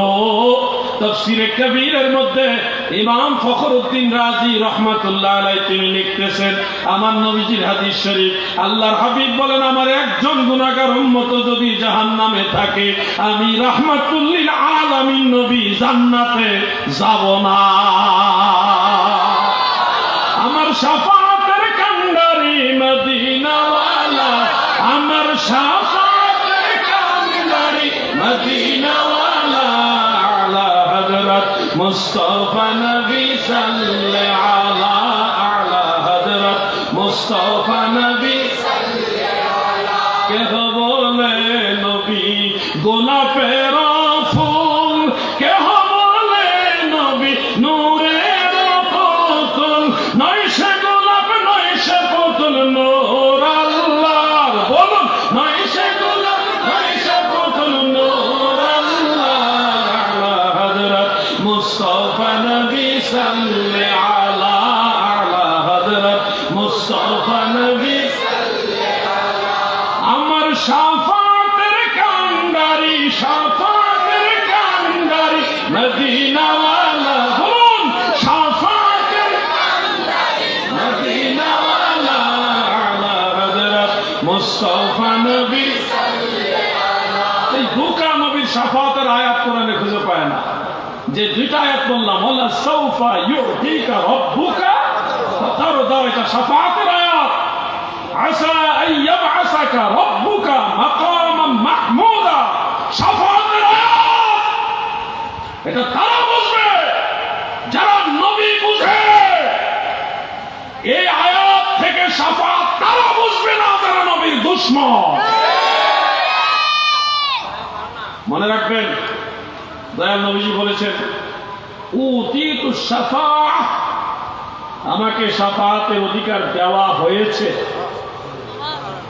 দিবেন নয়, দিয়েছেন, অতীত কালবাচক শব্দ এটা। উতিতু শাফাআহ, আমাকে শাফাআতের অধিকার দেওয়া হয়েছে। এমন নয় যে হাসরের ময়দানে শাফাআতের অধিকার দিবেন, ওইটা আনুষ্ঠানিকতা হবে, কিন্তু অধিকার দেওয়া হয়ে গেছে। অতএব নবীজির শাফাআত নিয়ে যারা সন্দেহ পোষণ করে এরা কখনো নবীর পক্ষের লোক হইতে পারে। যারা নবীর শাফাআতকে প্রশ্নবিদ্ধ করে এবার তাদেরকে ভোট দিব, কি বলেন? একটু উল্টাই বললাম আর কি, আপনি সালাক আছে। যারা নবীজির শাফাআত মানতে চায় না তাদেরকে ভোট দিবেন। এরা যদি ক্ষমতায় আসে, উপায় আছে, হ্যাঁ বলছেন, খবর হইব। সমস্ত সুন্নিরা ময়দানে নাইমা, তারপরে মাজার দরগায় আল্লাহর ওলিদের বিরুদ্ধে যে অ্যাটাক করেছে তার এটা ঠেকান লাগছে। আপনারা বুঝে শুনে সামনে আগান, নাইলে কিন্তু আরো বড় বিপদও আসতে পারে। অলি আল্লাহ ভালোবাসেন না? যে কোনো অলি আল্লাহ দরবারে গেলে আহলে বাইতের কথা বলবে, পাক পাঞ্জাতনের কথা বলবে। এই ভালোবাসাটা, এই পাক পাঞ্জাতনের যে স্মরণ, এটা কিন্তু ওয়াহাবীরা বলে না। এরা তো পাক পাঞ্জাতন শব্দই মানে না। আবার পাক পাঞ্জাতনের নামে ভণ্ডামি করাও যাবে না। আমাদের দেশে কিছু লোক 5 মোমবাতি জ্বালায় পাক পাঞ্জাতন মানে। সত্যিকারের সুন্নিয়ত হলো আপনি পাক পাঞ্জাতন মানবেন, পাক পাঞ্জাতন স্বীকার করবেন, পাক পাঞ্জাতনের উপলক্ষে মিলাদ মাহফিল, জিকির মাহফিল, দোয়া মাহফিল, তবারক সিন্নি, যে কোনো নেক আমল করবেন। কিন্তু পাক পাঞ্জাতনের নামে 5টা মোমবাতি সাজাবেন না, এটার সাথে সুন্নিয়তের কোনো সম্পর্ক নাই। 5 মোমবাতি আমি পাক পাঞ্জাতনের দরবারও দেখছি না। এই বাংলাদেশের কে যেন আবিষ্কার করলো, কে যেন চালাই দিল, আর আমরা সুন্নিরা মনে করছে এটাই মনে হয় পাঞ্জাতন। আসলে না, একটা মোমবাতি মাঝখানে দিচ্ছে, বড় মোমবাতি। তাদের ধারণা এটা হলো নবীজির নামে মোমবাতি, এটা নবীর নামে। আরেক কোনায় হলো মা ফাতেমা, আরেক কোনায় শেরে খোদা মাওলা আলী, আরেক কোনায় ইমাম হাসান, আরেক কোনায় ইমাম হুসাইন রাদিয়াল্লাহু আনহু। এখন আপনি চিন্তা করেন, জান্নাতের মহিলাদের সরদারনি মা ফাতেমাতুজ জাহরা রাদিয়াল্লাহু তাআলা আনহাকে একটা মোমবাতি হিসেবে এখানে সদৃশ করা হয়েছে। সদৃশ না হোক, ওনার পক্ষ থেকে মোমবাতি আপনি দিলেন, অযথা জ্বালাচ্ছেন, কোন প্রয়োজন তো নাই। আমি তো খাতুনে জান্নাতের দরবারে এরকম দেখিনি। মাওলা আলীর দরবারে, নাজার শরীফে, ইরাকে দেখেছি, ওখানে কোনো 5 মোমবাতির তামসা দেখছি না। ইমাম হুসাইন পাকের 2টা মাজার শরীফ আমি জিয়ারত করেছি, ইরাকের কারবালাতে ওনার দেহ মোবারকের মাজার শরীফ, আর মিশরের রাজধানী কায়রোতে শের মোবারকের মাজার শরীফ। কোথাও 5 মোমবাতি দেখছি না। আমাদের বাংলাদেশে কিছু 5 মোমবাতি গোষ্ঠী এগুলি ব্যবসা করার জন্য চালাই দিয়েছে, এগুলি করবেন না। 5 মোমবাতির সাথে সুন্নিয়তের কোনো সম্পর্ক না, পাক পাঞ্জাতনের সাথে হলো সুন্নিয়তের সম্পর্ক। আপনি কিভাবে আহলে বাইতের রাসূলকে একটা মোমবাতির সাথে কি এখানে মিলাইলেন? আল্লাহর রাসূলকে একটা বড় মোমবাতি বানাইলেন। এগুলি তো হিন্দুদের পূজার সাথে মিল হয়ে গেল না? নাউযুবিল্লাহ। আল্লাহ এদের থেকে, এগুলো থেকে বের হয়ে আসার তৌফিক আমাদের দান করুন। বলে না আমিন, বলে না আমিন। কারবালার মাহফিল থেকে এটা শিক্ষা নিতে হবে। শাহাদায়ে কারবালার মূল শিক্ষা হলো কোনো ভণ্ডামি করা যাবে না, কোন বিদআতি কর্মের সাথে জড়িত হওয়া যাবে না। ইমাম হুসাইনের আদর্শ ধারণ করতে হবে। আলাউদ্দিন জাহাবি সুন্নি আকীদার জন্য উস্তাদের বিরুদ্ধে কথা বলেছে। যখন এই নাম বলে তো আবার বিপদ, কাইল্লা ভাড়া, সে বলছিল যে খাজা গরিবে নওয়াজ, ডোন্ট মাইন্ড প্লিজ শব্দটা এবার বলতে বাধ্য হলাম, কারণ তিনি রাসূলের পাকের মিলাদ শরীফের বিরুদ্ধে কথা বলছেন। তিনি খাজা গরিবে নওয়াজকে ওলি আল্লাহ মানতে নারাজ। উনি ওলি হয়েছে না হয়েছে কেন উস্তাদ? খাজা গরিবে নওয়াজ মুঈনুদ্দিন চিশতি উনি জান্নাতে যাবে নাকি জাহান্নামে যাবে উনি জানে না। এই ধরনের মন্তব্য যে করে তাকে কিভাবে সম্মান করবো বলেন? আমি সাথে সাথে প্রটেস্ট করি, বিরোধিতা করেছি না। সুন্নি আকীদার জন্য শিয়াবাদের এক বিশাল দরবার ছেড়ে দিয়েছি। আমরা সুন্নি, সেই হিসাবে আহলে বাইতের রাসূলকে মাথার তাজ হিসেবে মানি, আসহাবে রাসূলকেও মানি। আমরা কোন সাহাবীদের গালাগালির পক্ষে পক্ষে না। আমরা খোলাফায়ে রাশিদিনকে মানি, আসহাবে রাসূলকে মানি, আহলে বাইত রাসূলকেও মানি। কথা বুঝতে পারছেন? মাওলা আলীকে আহলে বাইত রাসূল, খলিফায়ে রাশেদার একজন এবং সাহাবীদের একজন, উনার কয়েকটা দিক থেকে ওনার মর্যাদা আছে, ওই হিসাবে মাওলা আলীকে আমরা মানি। আবার রাসূল পাকের সাহাবী হযরত আমির মুআবিয়া রাদিয়াল্লাহু আনহুকে আমরা সাহাবী হিসেবে মানি। সাহাবীদের মধ্যে ইখতিলাফ হয়েছে কিন্তু ইফতিরাক হয়নি। সাহাবীদের মধ্যে যে যে বিষয়গুলি নিয়ে ইখতিলাফ হয়েছে এগুলি সাহাবায়ে কেরাম নিজেরাই আবার মীমাংসা করে গেছে। মাওলা আলী রাদিয়াল্লাহু তাআলা আনহু নিজে বলেছে, সিফফিনের যুদ্ধে, জঙ্গে জামালের যুদ্ধে যারা আমি আলীর পক্ষে যুদ্ধ করে মারা গিয়েছে, শহীদ হয়েছে, তারা জান্নাতে যাবে। এবং হযরতে মুআবিয়া রাদিয়াল্লাহু আনহুর নাম উল্লেখ করে মাওলা আলী বলেছে, হযরতে মুআবিয়ার পক্ষেও যারা মারা গেছে, শহীদ হয়েছে, তারাও জান্নাতে যাবে, উভয় পক্ষই জান্নাতি। মাওলা আলী বলেছে। আর 1400 বছর পরে সলিমউদ্দিনের ফুলা কলিমউদ্দিন, বাপ দাদার নাম নাই, সান মোল্লার বিয়ায় সে আছে সাহাবীদের সমালোচনা করছে। তার ফিরের বিরুদ্ধে একটা কথা বলে সেটা উঠে, এই ফিরের সমালোচনা করা যাবে না, তোমার ফিরের সমালোচনা করা যাবে না, আল্লাহর রাসূলের সাহাবীর সমালোচনা করো। আর রাসূলের সাহাবী বড় না ফির বড়? নবীর সাহাবীর সমালোচনা করা যাবে কিন্তু ফির সাহেবের সমালোচনা করা যাবে না। কোথায় গিয়ে পড়ছে? সারা দুনিয়ার সব পীর মাশায়েখ এক পাল্লায় রাখলে দয়াল নবীজির একজন আদনা দরজার সাহাবীর পায়ের ধুলা মুবারকের সমান হবে? অতএব সাহাবীদের সমালোচনা করা যাবে না। মনে রাখবেন, ইমাম হাসান রাদিয়াল্লাহু আনহুর কাছে একজন তাবেঈ গিয়ে বললেন, ওগো আওলাদে রাসূল ইমাম হাসান, আমাদের এলাকায় একজন লোক হযরতে মুআবিয়াকে লানত দেয়, লানাতুল্লাহ আলাল মুআবিয়া, এই ধরনের কথা বলে, এই ব্যাপারে আপনার মন্তব্য কি? তখন হযরত ইমাম হাসান রাদিয়াল্লাহু আনহু একটু রাগান্বিত হয়ে বললেন, যে ব্যক্তি হযরতে মুআবিয়াকে লানত দেয় তার উপরে যেন আল্লাহর লানত বর্ষিত হয়। তার মানে কোনো সাহাবীকে গালি দেওয়া যাবে না। আমরা আহলে বাইত রাসূল মানি, মানি কিনা বলেন? যারা আহলে বাইত রাসূল মানবে না এরা খারিজি, যারা আহলে রাসূল মানবে না, পাঞ্জাতন মানবে না, এরা খারিজি। আর যারা সাহাবীদের সমালোচনা করবে এরা শিয়া। আমরা খারিজিও নই, আমরা শিয়াও নই, আমরা ইমাম হুসাইনের দল, আমরা সুন্নি। ঠিক কিনা বলেন? লাইন ঠিক রাখতে হবে, বেলাইনে চললে কিন্তু হবে না। কোন বিশ্বাস যদি কয় সমালোচনা করা যাইব, ওই পীর তালাক দিয়ে দেন। এই পীর তালাক দেওয়া আপনার জন্য ফরজ। আমরা অনেকবার বলেছি আমাদের সাথে বসেন, দূরবীন দিয়ে খুঁজে পাওয়া যায় না। কি করে জানেন? বিশ্বাসে জবাব দেয় না, ওই আশেপাশে কিছু সামসা আছে না, এরা দিয়ে জবাব দেয়, যারা দেখে দেখে বাংলা করতে গিয়ে ভুল করে। আসমাউর রিজাল কোথায় বুঝবে? আসমাউর রিজাল না বুঝলে হাদিস সম্পর্কে, হাদিসের জরাফ তাবিল না বুঝলে সে হাদিসের সনদের মানও তো বলতে পারবে না। হাদিস হইলেই যে মনে করবেন যে এটা দলিল হবে তা না। দলিল হাদিস বহু রকমের আছে, সহিহ, হাসান, দাঈফ। এরপরে এগুলোর মধ্যে আবার অনেক রকম, দাঈফের মধ্যে অনেক ক্লাস আছে, কোনটা মুনকার, কোনটা মুরতাল, আবার কোনটা মুদরাস। আবার রাবিদের মধ্যে অনেক ধরনের আছে, সেকা, গায়রে সেকা। গায়রে সেকার মধ্যে মুনকারুল হাদিস রয়েছে, দাঈফুল হাদিস রয়েছে। তারপরে অনেক ধরনের অভিযুক্ত রাবি রয়েছে যাদের উপরে ডিপেন্ড করা যায় না। আসমাউর রিজাল যারা বুঝবে না, জরাহ তাজিল যারা বুঝবে না, তারা হাদিস পড়েও সঠিক সিদ্ধান্ত নিতে পারবে না। কিতাবে থাকলে দলিল হয় না, এটা মনে রাখবেন যুবক ভাইরা। ওই কিতাবে যে দলিল, যে ইবারত পেয়েছেন, এটা সনদের দৃষ্টিতে কোন মানের, এটা আপনাকে যাচাই করতে হবে। এই যাচাই করতে হলে বেশি জানা লাগে না, মাত্র জরাহ তাজিল এবং হাদিসের বিভিন্ন বিষয়ে ন্যূনতম 1 লক্ষ হাদিসের সনদ মতন সম্পর্কে জানতে হয়। তো এটা তো সবারই আপনাদের জানা আছে, তাই না? 1 লক্ষ হাদিস জানা আছে না? এই জন্য বলছি, বাড়াবাড়ি নয়, কখনো সাহাবীদের গালি দিবেন না। আপনি নিজের চিন্তা করেন। মাওলা আলী শানমান গান, নবী পাকের শানমান গাইতে থাকেন, আহলে বাইত রাসূলের শানমান গাইতে থাকেন, এটা আপনার জন্য নিরাপদ জোন।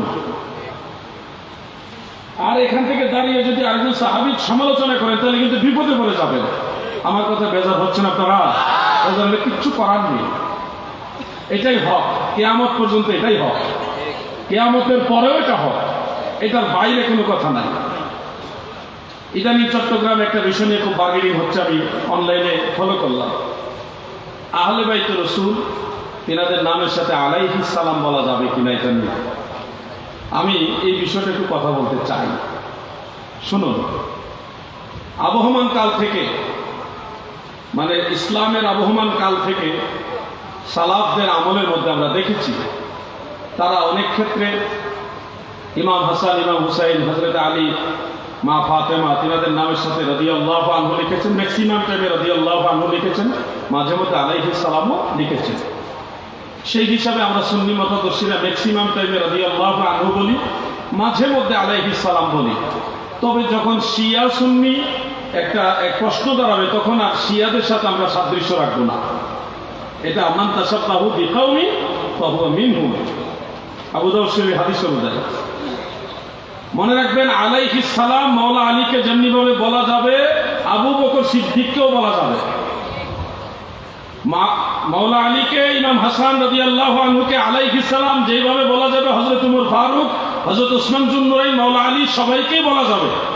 এটা এমন নয় যে ওনার জন্য খাস, অন্যদের জন্য খাস না। আমরা খুতবা পড়ি না, খুতবার মধ্যে একটা জিনিস খেয়াল করেন, ওয়াসসালাতু ওয়াসসালামু আলা রাসূলিহিল কারীম, ওয়াসসালাতু ওয়াসসালামু, সালাত এবং সালাম, সালাম খেয়াল করবেন, ওয়াসসালামু আলা রাসূলিহিল কারীম ওয়া আলা আলিহি ওয়া আসহাবিহি, আরো আছে, হ্যাঁ আরো আছে অনেক। তো এখানে আমি জাস্ট বোঝানোর জন্য বলছি, আলে রাসূলের ব্যাপারেও সালাত এবং সালাম শব্দটাকে ইনভলভ করা হয়েছে, এবং আসহাবে রাসূলকেও সালাত এবং সালামকে ইনভলভ করা হয়েছে। জুমার খুতবাতে পাবেন, ঈদের খুতবাতে পাবেন, বক্তাদের ওয়াজের খুতবাতে এটা পাবেন। তাহলে আলাইহিস সালাতু ওয়াস সালাম এটা যেমনি ভাবে আলে রাসূলের ব্যাপারে বলা জায়েজ, তেমনি ভাবে আসহাবে রাসূলের বেলায়ও বলা জায়েজ।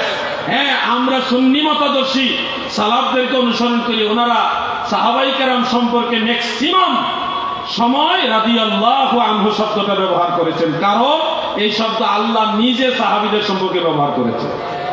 রাদিয়াল্লাহু আনহুম ওয়া রাদু আন যালিকা লিমান খাশিয়া রাব্বাহু। এই রাদিয়াল্লাহু আনহু শব্দটা অনেক দামি শব্দ। মহান সৃষ্টিকর্তা আমার আল্লাহ নিজে রাদিয়াল্লাহু আনহু শব্দ সাহাবীদের সম্পর্কে ব্যবহার করেছেন। এই জন্য আমরা আলে রাসূলের ব্যাপারে রাদিয়াল্লাহু আনহু শব্দটা ম্যাক্সিমাম বলবো, কোরআনের আয়াতকে প্রাধান্য দিতে গিয়ে। এছাড়াও মাঝে মধ্যে যদি আমরা আলাইহিস সালাম বললি আবার শিয়া বানায় দিয়েন না, এটা বলা জায়েজ আছে, সাহাবীদের বেলায় বলা জায়েজ আছে। আপনি নিজেদের বেলায় তো আসসালামু আলাইনা ওয়া আলা ইবাদিল্লাহিস সালিহিন কি নামাজের ভিতরে আছে না? তো আপনি তো সালিহিন যারা, আউলিয়া যারা, সবাইকে সালাম দিচ্ছেন। আসসালামু আলাইনা, আমার নিজের আগে নিজের উপরে আনছেন, নিজেদের উপরে আনছেন। ওয়া আলা ইবাদিল্লাহিস সালিহিন, পৃথিবীর সমস্ত সালিহিন আউলিয়াদেরকেও সালাম দিলেন। তাহলে সবার বেলায় চলবে, আহলে রাসূলের বেলায় চলবে না, বিষয়টা এরকম না। আপনারা আলে রাসূল, আহলে বাইত রাসূলের ব্যাপারে আলাইহিস সালাম মাঝে মধ্যে বলবেন, কিন্তু শিয়াদের মতো না যে রাদিয়াল্লাহু আনহু এটা তারা বলাটাই মনে করে যে আলে রাসূলের সাথে বেয়াদবি হয়ে যাবে, এরকম মনে করে তারা। কিন্তু আমরা সুন্নিরা বলি রাদিয়াল্লাহু আনহু, কোরআনের আয়াত অনুযায়ী এটা প্রাধান্য দেই, মাঝে মধ্যে আলাইহিস সালামও বলি, এটাকে আইব দোষ মনে করি না। কিন্তু শিয়ারা আওলাদে রাসূল, আহলে রাসূলের ব্যাপারে রাদিয়াল্লাহু আনহুকে একবারে দোষ মনে করে, এটা বাড়াবাড়ি। যেখানে শিয়া সুন্নি দ্বন্দ্ব হবে সেখানে আমরা রাদিয়াল্লাহু আনহুকে প্রাধান্য দিব, আর এমনিতে নরমালি আমরা রাদিয়াল্লাহু আনহু বেশিরভাগ বলবো, মাঝে মধ্যে আলাইহিস সালামও বলবো। এটা নিষেধ না, ইসলামী শরিয়ার দৃষ্টিতে নিষেধ না। আরেকটা প্রশ্ন আসে, যুবক ভাই, আমার আলোচনা প্রায় শেষের দিকে, আমি কিছুক্ষণের মধ্যে আলোচনা এটি টানবো। তবে মাহফিল কমিটির যদি আপত্তি না থাকে, আমি এই মাসালাটা বলার পরে আমি 2-3 জন যুবককে উৎসাহ দেওয়ার উদ্দেশ্যে, তাদেরকে এই লাইনে উৎসাহিত করার উদ্দেশ্যে প্রশ্ন করার সুযোগ দিব। সেটা কমিটির তত্ত্বাবধানে যুবকদেরকে, শুধু যুবকদেরকে আমি এটা আলাদাভাবে অনার করব। সবচেয়ে বেটার হবে আপনারা কাগজে লিখে কমিটির কাছে জমা দেন। যুবক, কোনো মুরব্বী না, যুবকদেরকে আমি এটা অনার করব। আর কাগজ যদি না থাকে তাহলে কমিটির কাছে এসে বলেন আমার একটা প্রশ্ন আমি বলতে চাই, তাহলে কমিটি আপনাকে সুযোগ করে দিবে ইনশাআল্লাহ। আমি আগের থেকে সুযোগ দিলাম। যুব সমাজকে আমাদের লাগবে। এই যুব সমাজকে যদি আমরা না বুঝাইতে পারি, আগামী 10-20 বছর পরে আমাদের সুন্নি জামাতের অবস্থা আরো দুর্বল হয়ে যাবে। এই জন্য যুবকদেরকে আমরা উৎসাহিত করবো। যেই মাসালাটা এখন বলবো এই কয়েক মিনিটের মধ্যে, সেটা হলো বিভিন্ন ওলিদের নামের সাথে আমরা রাদিয়াল্লাহু আনহু বলি। হুজুর গাউসে পাক আব্দুল কাদের জিলানী রাদিয়াল্লাহু আনহু, ইমাম আহলে সুন্নাহ আলা হযরত আজিমুল বরকত আহমদ রেজা খান ফাজিল বিল্লবী রাদিয়াল্লাহু আনহু, হযরত শেখ আহমদ সিরহিন্দি মুজাদ্দিদ আল ফিসানি আল ফারুকি রাদিয়াল্লাহু আনহু, এরকম অনেক সময় আমরা বলে থাকি। অনেক শিক্ষিত ভাইরা, বিশেষ করে জেনারেল শিক্ষিতরা আমাকে এই প্রশ্নটা করেন। আমি আপনাদেরকে আজকে আনুষ্ঠানিকভাবে বলে দিচ্ছি, রাদিয়াল্লাহু আনহু সাহাবায়ে কেরামের ব্যাপারে অবশ্যই প্রাধান্য পাবে, কিন্তু ওলি আল্লাহদের ব্যাপারেও বলা জায়েজ আছে। দলিল কি? দলিল হলো কোরআনের আয়াত। আল্লাহ তাআলা বলেছেন, যেটা একটু আগে আমি বলেছি, দাদু ভাই আমার সাথে শেয়ার করেছেন, রাদিয়াল্লাহু আনহুম ওয়া রাদু আন যালিকা লিমান খাশিয়া রাব্বাহু। এই আয়াতে কারিমা আল্লাহ তাআলা রাদিয়াল্লাহু আনহু এই শব্দটা উল্লেখ করেছেন সাহাবীদেরকে উপলক্ষ করে, কিন্তু পরবর্তীতে বলেছেন যালিকা লিমান খাশিয়া রাব্বাহু, এটা ওই সমস্ত ব্যক্তিদের জন্য যারা রবকে ভয় করে।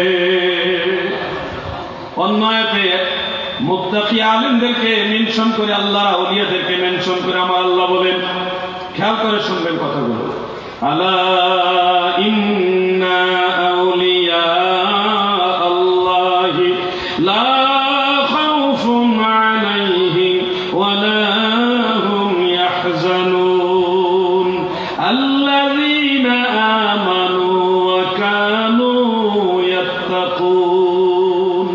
দেখেন, আউলিয়াদের কথা উল্লেখ করেছে, করে বলেছে তারা হলো আল্লাহকে ভয় করে। আল্লাহর আউলিয়ারা আল্লাহকে ভয় করে। হ্যাঁ, লা খাউফুন আলাইহিম, তাদের ভয়ও নাই চিন্তাও নাই, ভয়ও নাই চিন্তাও নাই। এরপরে আল্লাহ বলতেছে আল্লাযীনা আমানু, যারা ঈমান এনেছে, ওয়া কানু ইয়াত্তাকুন, আর তারা হলো আল্লাহকে ভয় করনেওয়ালা।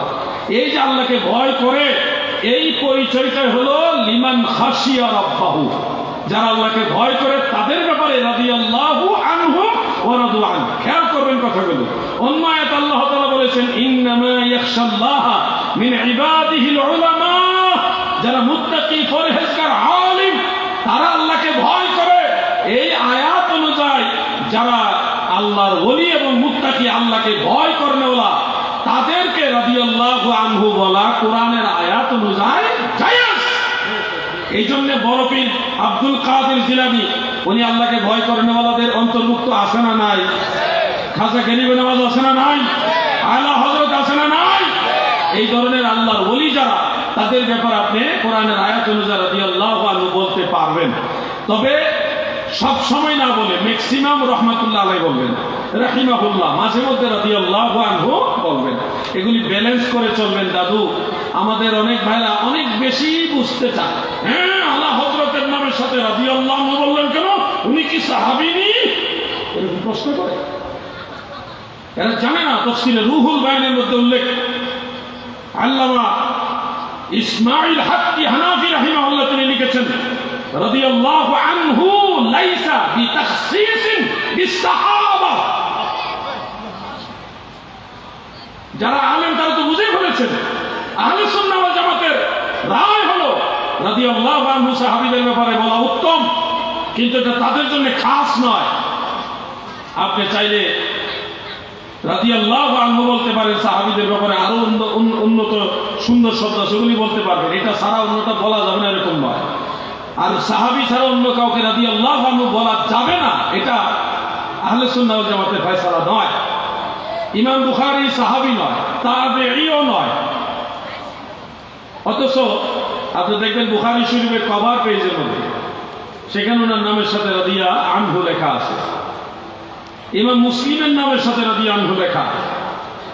ওনারা তো আরো কাছের লোক। হাফেজ ইবনে কাসির উনি তো 700 হিজরির লোক, 700 হিজরির লোক। তাফসীর ইবনে কাসিরের মধ্যে ওনার নাম, ওনার যে পরিচিতি ওখানের মধ্যে ওনার নামের সাথে রাদিয়াল্লাহু আনহু এবং রাহিমাহুল্লাহ দুটাই আছে। ইবনে কাসিরের নামের সাথে ইমাম আজম আবু হানিফা রাহমাতুল্লাহ আলাইহি তাবেঈ, ওনার নামের সাথে রাদিয়াল্লাহু আনহু বহু ফিকহের কিতাবে আছে। ইমাম মালিকের নামের সাথে রাদিয়াল্লাহু আনহু লেখা আছে। ইমাম শাফিঈর নামের সাথে আছে। ইমাম কুদুরি, উনি কি সাহাবী? ইমাম কুদুরি রাহমাতুল্লাহ আলাইহির নামের সাথেও হেদায়া গ্রন্থাকার রাদিয়াল্লাহু আনহু লিখেছেন। তাহলে বিষয়টা বুঝতে হবে, না বুঝে হুট করে ফতোয়া দিবেন না। আলা হযরতকে রাদিয়াল্লাহু আনহু কেন বললেন? উনি কি সাহাবী? এই লোকটা কিতাব পড়ে না, কিতাবুল আন্দাজ কইরা ফতোয়া দিতেছে। এগুলি হলো ফিতনা, এদের থেকে সচেতন থাকবেন। আমরা বলছি না যে ওলিয়াদের সাথে রাদিয়াল্লাহু আনহু বলা একেবারে জরুরি, বলছি না। মাঝে মধ্যে বললে এটা নাজায়েজ না, জায়েজ আছে। আল্লাহ তাআলা সবাইকে বোঝার তৌফিক দেন, আমিন। দুইজন, একেবারে ম্যাক্সিমাম তিনজন যুবকের প্রশ্ন আমি নিব। তো প্রশ্ন নেওয়ার আগে বা প্রশ্নগুলি আসার একটা সুযোগ দেই, সেই আলোকে আমি সবাইকে নিয়ে একটু জিকির করতে চাই। ইসমে জাত আল্লাহ আল্লাহ আল্লাহ আল্লাহ আল্লাহ আল্লাহ আল্লাহ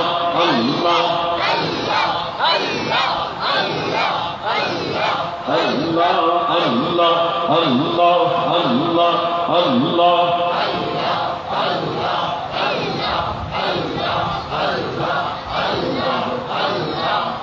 জিকির আওয়াজ কমে গেছে, মহব্বত। আল্লাহ আল্লাহ আল্লাহ আল্লাহ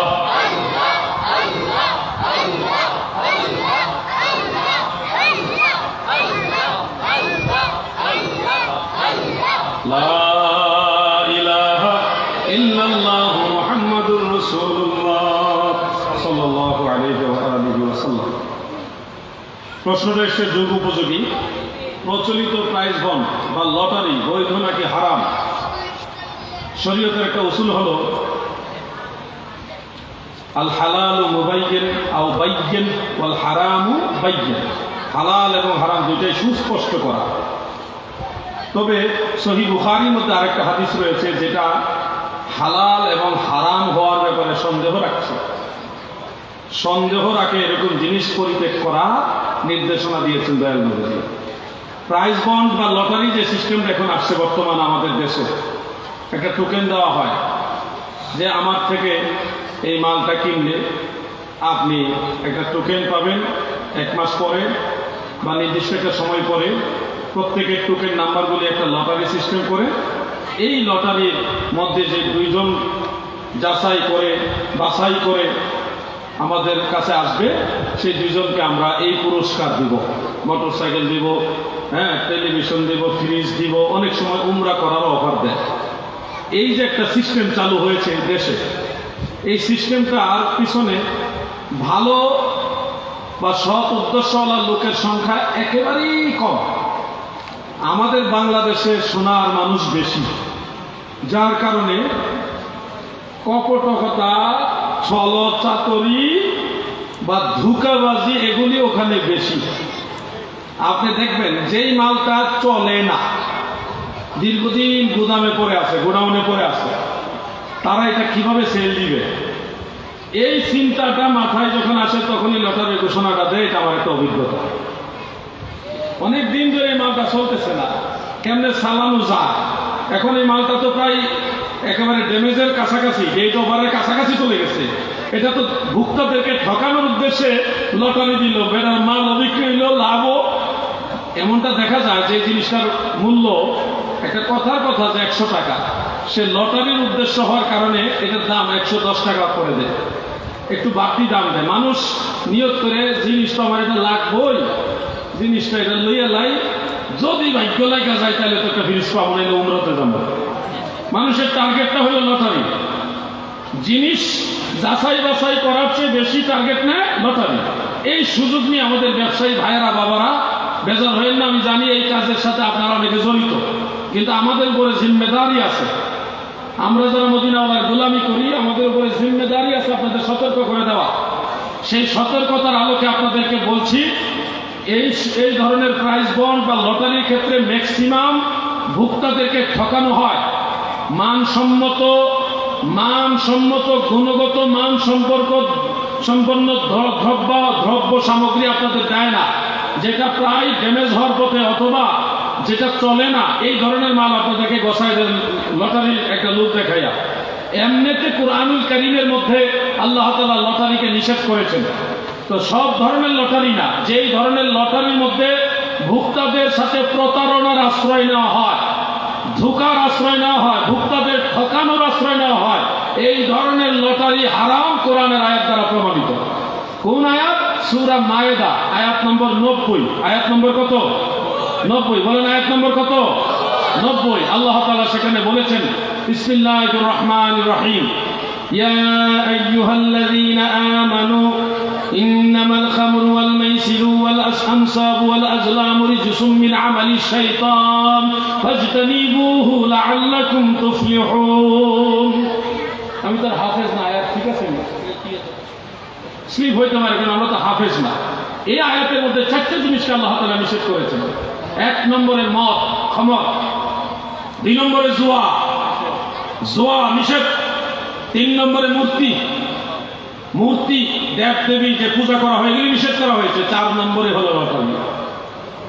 ভাগ্য নির্ধারক, যে ভাগ্য যদি লেখা যায়, এই ধরনের চিন্তা করে যে কোনো জিনিস আপনি করবেন এবং যেটার সাথে প্রতারণা লুকায়িত, এই ধরনের লটারি হারাম, আল্লাহ নিষেধ করেছে, আল্লাহ নিজে হারাম করেছে। আমাদের বাংলাদেশে ব্যবসায়ীরা সুযোগ পাইলেই ভোক্তাদেরকে ঠকা, এটা আমাদের দেশের কালচার। ম্যাক্সিমামের উপরে ফতোয়া আসবে। আপনি যদি বলেন না আমি তো ঠকাবো না, তো ঠকাইবেন না হইলে আপনি কেন লটারি ঘোষণা দেন? আপনি লটারি ঘোষণা দেওয়ার পিছনে তো আপনার একটা টার্গেট থাকে। আপনি লটারি ঘোষণা দেবেন কেন? আপনার ইচ্ছা হয়েছে, আমার মনে চাইছে আমি আমার ব্যবসার অংশ থেকে আমি 2 জন মানুষকে উমরা করাবো।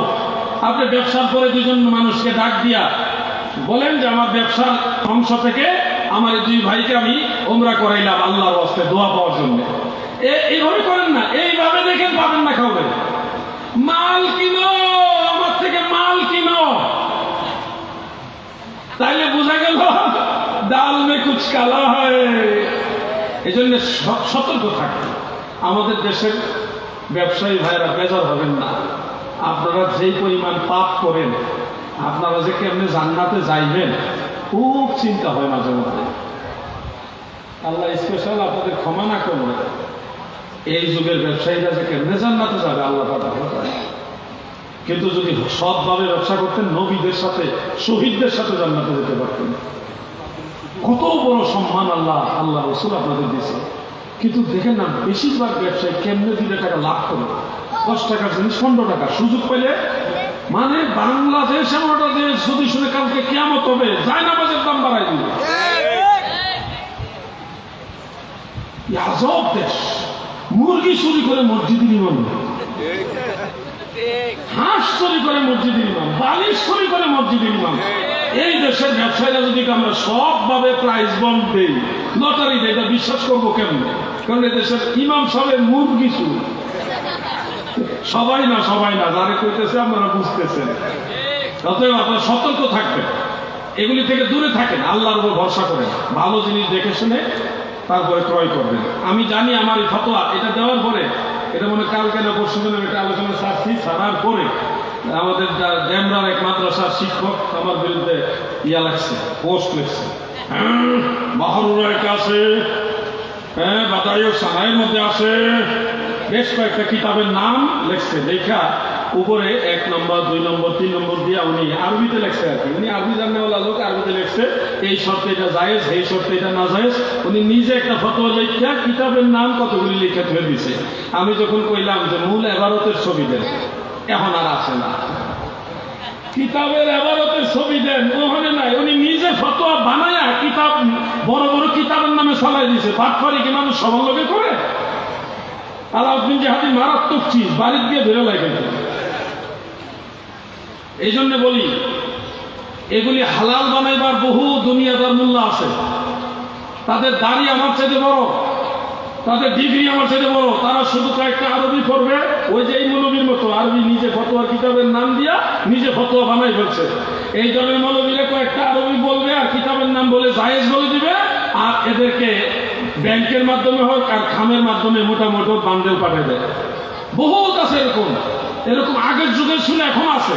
আমরা এটা পারবো না, কারণ আমরা একটা জিম্মেদারি নিয়ে চলি, আল্লাহর হাবিবের গোলামি করি।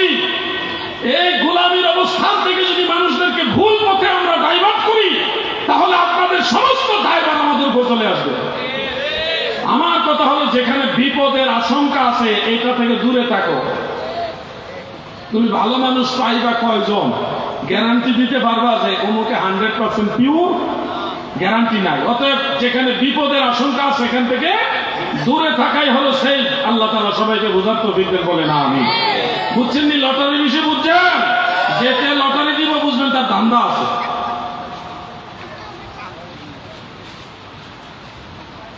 প্রশ্ন করে সালাম দিয়েছেন, আসসালামু আলাইকুম, সবাই উত্তর দেই। আশহাদু আন্না মুহাম্মাদার রাসূলুল্লাহ সাল্লাল্লাহু আলাইহি ওয়াসাল্লাম। তখন চুমু খাওয়ার জায়েজ আছে কিনা এবং চুমু খাওয়ার সময় আওয়াজ করা যাবে? এটা তো জীবনে অসংখ্য জায়গায় আলোচনা করেছি। সুন্নি আলেমদের অনেক প্রসিদ্ধ একটা আলোচনা, এটা এখনো প্রশ্ন করা লাগে। হ্যাঁ, আমি আপনাদের সহজে বলি। ফতোয়ায়ে সুফিয়া নামক একটা প্রাচীন কিতাব আছে, এটা বেশি দিন আগের না, আজ থেকে 900 বছরের মতো আগে। 900 বছর? সেই ফতোয়ায়ে সুফিয়া, সেটার মধ্যে মাসালাটা আছে। এরপরে কানজুল উব্বাদ, কেউ কেউ কানজুল ইবাদ পড়ে থাকেন, সেখানের মধ্যেও শরহে আওরাদ, সেই কিতাবের মধ্যেও এই মাসালাটা আছে। এর পরবর্তীতে আসছে ফতোয়ায়ে শামীর মধ্যে, ফতোয়ায়ে শামী, শরহে কানজ, এটার মধ্যে এই মাসালাটা নাই। ফতোয়ায়ে শামীর মধ্যে উল্লেখ আছে। ইমাম কুহস্তানির আলাদা একটা রেসালা ছিল, সেই রেসালার মধ্যে এই মাসালাটা আলাদা আলোচনা করেছেন। অতএব ইমাম কুহস্তানির কিতাবের মধ্যে শারহুল কবির, ওই কিতাবটার নাম শারহুল কবির, ইমাম কুহস্তানি, ওই রেসালাটার নাম। তো সেখানের মধ্যেও উনি মাসালাটা আনছেন, রেসালার মধ্যেও আনছেন, ফতোয়ায়ে শামীতে আনছেন, এবং হাসিয়াতু তাহতাবি আলা মারাকিল ফালাহ, এই কিতাবের মধ্যে ইমাম তাহতাবি এই মাসালাটা আনছেন। তিনারা সবাই বলেছেন, আজানের মধ্যে কেউ যদি আশহাদু আন্না মুহাম্মাদার রাসূলুল্লাহ শুনে, এবং তখন যদি হাদিসের ইবারতে আছে এই তর্জনী আঙ্গুলের কথা আছে, শাহাদাত আঙ্গুলের কথা আছে, তো আমার কথা হলো মূল টার্গেটটা শাহাদাত আঙ্গুল দিয়েও আপনি যদি করেন আলহামদুলিল্লাহ ওকে। আবার অনেক কিতাবে বৃদ্ধাঙ্গুলের কথাও আছে, তো সেখানে আপনি এইভাবে চুমা খেয়ে চোখে মাছেও করবেন। ফুকাহায়ে কেরাম এটাকে মুস্তাহাব বলেছেন। তো কওমি অঙ্গনের আলেম ভাইরা এটা নিয়ে একটু মাঝে মধ্যে কথা বলেন এবং এটাকে প্রশ্নবিদ্ধ করার চেষ্টা করেন। আমার কথা হলো, ভাই আমানতদারিতার সাথে কথা বলুন। ফতোয়ায়ে শামীতে বিভিন্ন ফিকহের কিতাবে মাসালাটা এসেছে। তাফসীরে রুহুল বয়ানে আল্লামা ইসমাইল হাক্কি মাসালাটা এনে ইমাম কুহস্তানি ফতোয়াকে বলেছে, উনি যথার্থই বলেছেন, কদ আসাবা, এই শব্দটা ব্যবহার করেছিলেন, খুব যথার্থই বলেছিলেন, যে মানে এই মাসালাটা রদ করেননি, এটাকে সাপোর্ট দিয়ে এটাকে শক্তিশালী করেছেন। অতএব এটা বিরোধিতা করা যৌক্তিক কোনো অবস্থান আপনাদের নাই। ইমাম মোল্লা আলী কারি রহমাতুল্লাহ আলাইহি আসরারুল মারফুআ বি আখবারিল মাওদুআ, সেখানে ওই হাদিস শরীফ হযরত বেলাল রাদিয়াল্লাহু আনহু দিলেন, আবু বকর সিদ্দিক চুমা খাইলেন, দয়াল নবীজি বলেছেন যে মান ফাআলা মিসলা মা ফাআলা খালিলি হাল্লাত আলাইহি শাফাআতি, যারা এইভাবে আমার আবু বকরের মতো আমল করবে তাদের জন্য সুপারিশ করা আমি রাসূলুল্লাহর জন্য জরুরি হবে, বৈধ হয়ে যাবে। সুবহানাল্লাহ। এই হাদিস উল্লেখ করে ইমাম মোল্লা আলী কারি লিখেছেন, কুলতু وإذا ثبت رفعه على الصديق فيكفي العمل به। মোল্লা আলী কারি বলে, আবু বকর সিদ্দিকের কাছ থেকে যেহেতু এটা মারফুভাবে সাব্যস্ত হয়ে গেছে, আমল করার জন্য এটাই কাফি, যথেষ্ট। ফুকাহায়ে কেরাম এটাকে মুস্তাহাব বলে দিয়েছেন। আপনি বলছেন আব্দুল হাই লখনবী বলেছেন, এটা বেদাত। শুনেন, আব্দুল হাই লখনবীর দুই কিতাবে দুই রকম কথা। ফতোয়ায়ে আব্দুল হাই যেটা, মাজমুয়ে ফাতাওয়া যেটা আব্দুল হাই লখনবী, সেখানে উনি বলছে এটা মুস্তাহাব, আমার কাছে সে কিতাব আছে। আর আসিয়া সেই কিতাবের মধ্যে আবার উল্লেখ আছে এটা বেদাত। তো কোনটা ঠিক বুঝতাম কেমনে? কারণ এই ওয়াহাবির আবার কিতাব জালিয়াতি করারও রেকর্ড আছে। আব্দুল্লাহ লখনবীর ফতোয়ার মধ্যে বলছে এটা মুস্তাহাব। এমনকি দেওবন্দের দারুল উলুম, দেওবন্দ যে ফতোয়া কিতাব, ফতোয়ায়ে দারুল উলুম, ওইটার মধ্যে লেখা আছে এটা মুস্তাহাব। কোন দামান চাকমায় ভাই? আপনাদের কিতাবের দারুল উলুম দেওবন্দের কিতাবে লেখাটা মুস্তাহাব। আব্দুল হাই লখনবী ওনার মাজার জিয়ারত করে আসছে আমি লখনৌতে, ইউপিতে, ভারতে। আব্দুল হাই লখনবী তিনি আবার একটা ফতোয়া, মাজমুয়ে ফতোয়া আব্দুল হাই, সেটার মধ্যে বললেন সেটা মুস্তাহাব। আপনারা আরেক কিতাবের হাওলা দেন, ওখানে বেদাত করছে। তো এইটা ঠিক না এইটা ঠিক? এইটা ঠিক হলে আবার ফতোয়া দারুল উলুম দেওবন্দ কি বেঠিক? আওলা জাওলা তো এত ভেজাল না। আমাদের হানাফি মাযহাবের ইমামরা এটাকে মুস্তাহাব বলেছে, আমরা মুস্তাহাব হিসেবে আমল করি। চুমা খাইতে গেলে তো আওয়াজ হইব, মিয়া ভাই এটা ঠেকে রাখবেন কেন? স্বাভাবিক আওয়াজ করেন, এত আওয়াজ করেন না যে আরেকজনের মনোযোগ নষ্ট হয়ে যায়। কি কারণে হয়েছে এত জোরে চুমা দেওয়ার দরকারটা কি? মহব্বতের আওয়াজ যদ্দুর আছে যা তৈরি করেন, আল্লাহ বোঝার তৌফিক দেন, আমিন। আরেকটা প্রশ্ন নিচ্ছি, এটা দিয়ে না দিলে আমরা সেটাকে বিপদ হইব। আর আমি আমার ফতোয়া আপনারা অনেক আলেমদের সাথে মিলত না, কারণ আমি মানে কাউরে খুশি করার জন্য কোনো মাসালা বলি না। ক্যাশ লেগে যাবো পরে আমরা কামড়া লাইগা গেছিল না, বুড়ি খাওয়া যাবে কি একটা অবস্থা। এই পরে তো দলিল গ্রহণ দেওয়া শুরু করছে, তো ইজ্জত কার গেছে? আমরা গেছে না। আমনের ইজ্জত গেলে কি আমার যায় না? আমনে কেটে আর আমি কেটে, আমনে তো আমি, আমি তো আপনি। সুন্নিয়তের সাথে বলতেছে। এই জন্যে আমার কাছে আমি মানুষকে মনোরঞ্জন দেওয়ার জন্য, আপনাদের খুশি করার জন্য মশলা দিতে পারবো না। এইটার উত্তর দিলে চট্টগ্রামের অনেক লোক ব্যাংকে চাকরি করে, কারণ এটা দিতে গেলে তো আমার তাকুয়ার অবস্থান থেকে মশলা আসবে। এইটা আমাদের আশাই লেন। আর যদি বুঝতে হয় আমার পার্সোনাল দিকে, আপনি কই থেকে আইলেন খুঁজতেছি আপনাকে। কর্মস্থলে জোহর ও আসর নামাজ প্রতিদিন যে কারো পিছনে পড়া হয়, বিশেষ করে একটা দলের নাম লিখছেন, সেই দলের অনুসারী ওনারা যারা সুন্নত নামাজ ছাড়া শুধু ফরজ নামাজ করে নামাজ শেষ করে দেয়, এদের পিছনে নামাজ পড়া কতটুকু সহি হবে? যে দলের নাম এখানে উল্লেখ করা হয়েছে তারা নিঃসন্দেহে গুমরাহ। একবারে আকাশে চন্দ্র সূর্য যেমন সত্য, তারা গুমরাহ, পথভ্রষ্ট তেমনি হবে সত্য। এই ব্যাপারে কওমি আলেমরাও আমাদের সাথে একমত। এই ধরনের লোকদের পিছনে নামাজ পড়বেন না, পড়লে পড়তে পারেন। মানুষকে কত আজারে কাজই করে, এটা ওইরকমই হবে আর কি। এত কষ্টের নামাজ প্রয়োজনে একা একা পড়বেন। জামাতের যদি লোক না পান প্রয়োজনে একা একা পড়বেন, কিন্তু বাতিলদের পিছনে একটা করবেন না, কইলে লাভ নাই। তুমি ভাই ফলাফল তো জিরো। জিরো চিনেন? আমি আলাউদ্দিন জিহাদি কখনোই বলবো না যে তাল মিল গুলমাল মিলে তালে আপনাদের মিলাই দিয়ে বলে যে পারবো না। বাতিল আকীদার পিছনে একটা করা জায়েজ নাই। এই মাসালা কোত্থেকে শিখলাম আমরা?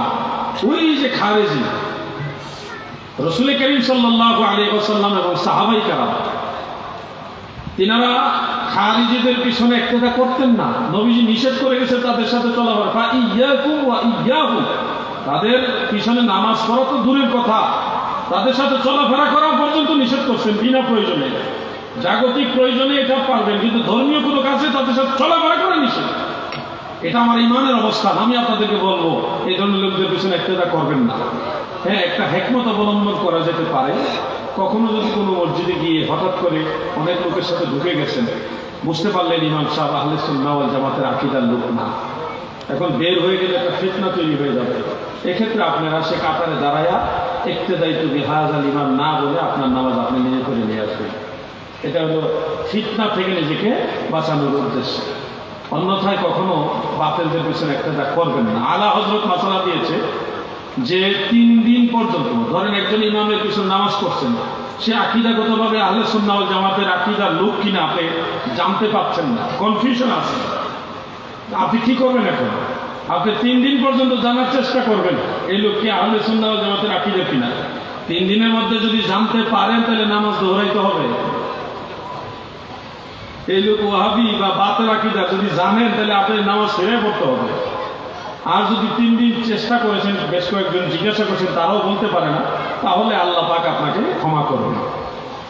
বাতিলদের পিছনে কোনো ক্রমে একটা করা যাবে না ভাই। আপনি বেজার হইতে পারেন আমার উপরে, কিন্তু আমার নামাজের দাম আছে, আপনার নামাজের দাম নাই। এই জন্য যেখানে সেখানে একটা করে ফেলেন। আমার নামাজের দাম আছে মেয়ে ভাই। আমি অনেক যাচাই করে নামাজ করি, প্রয়োজনে নিজেরা 2-3 জন জামাত করি, তারপরে নবীর দুশ্মনের পিছনে একটা করি না।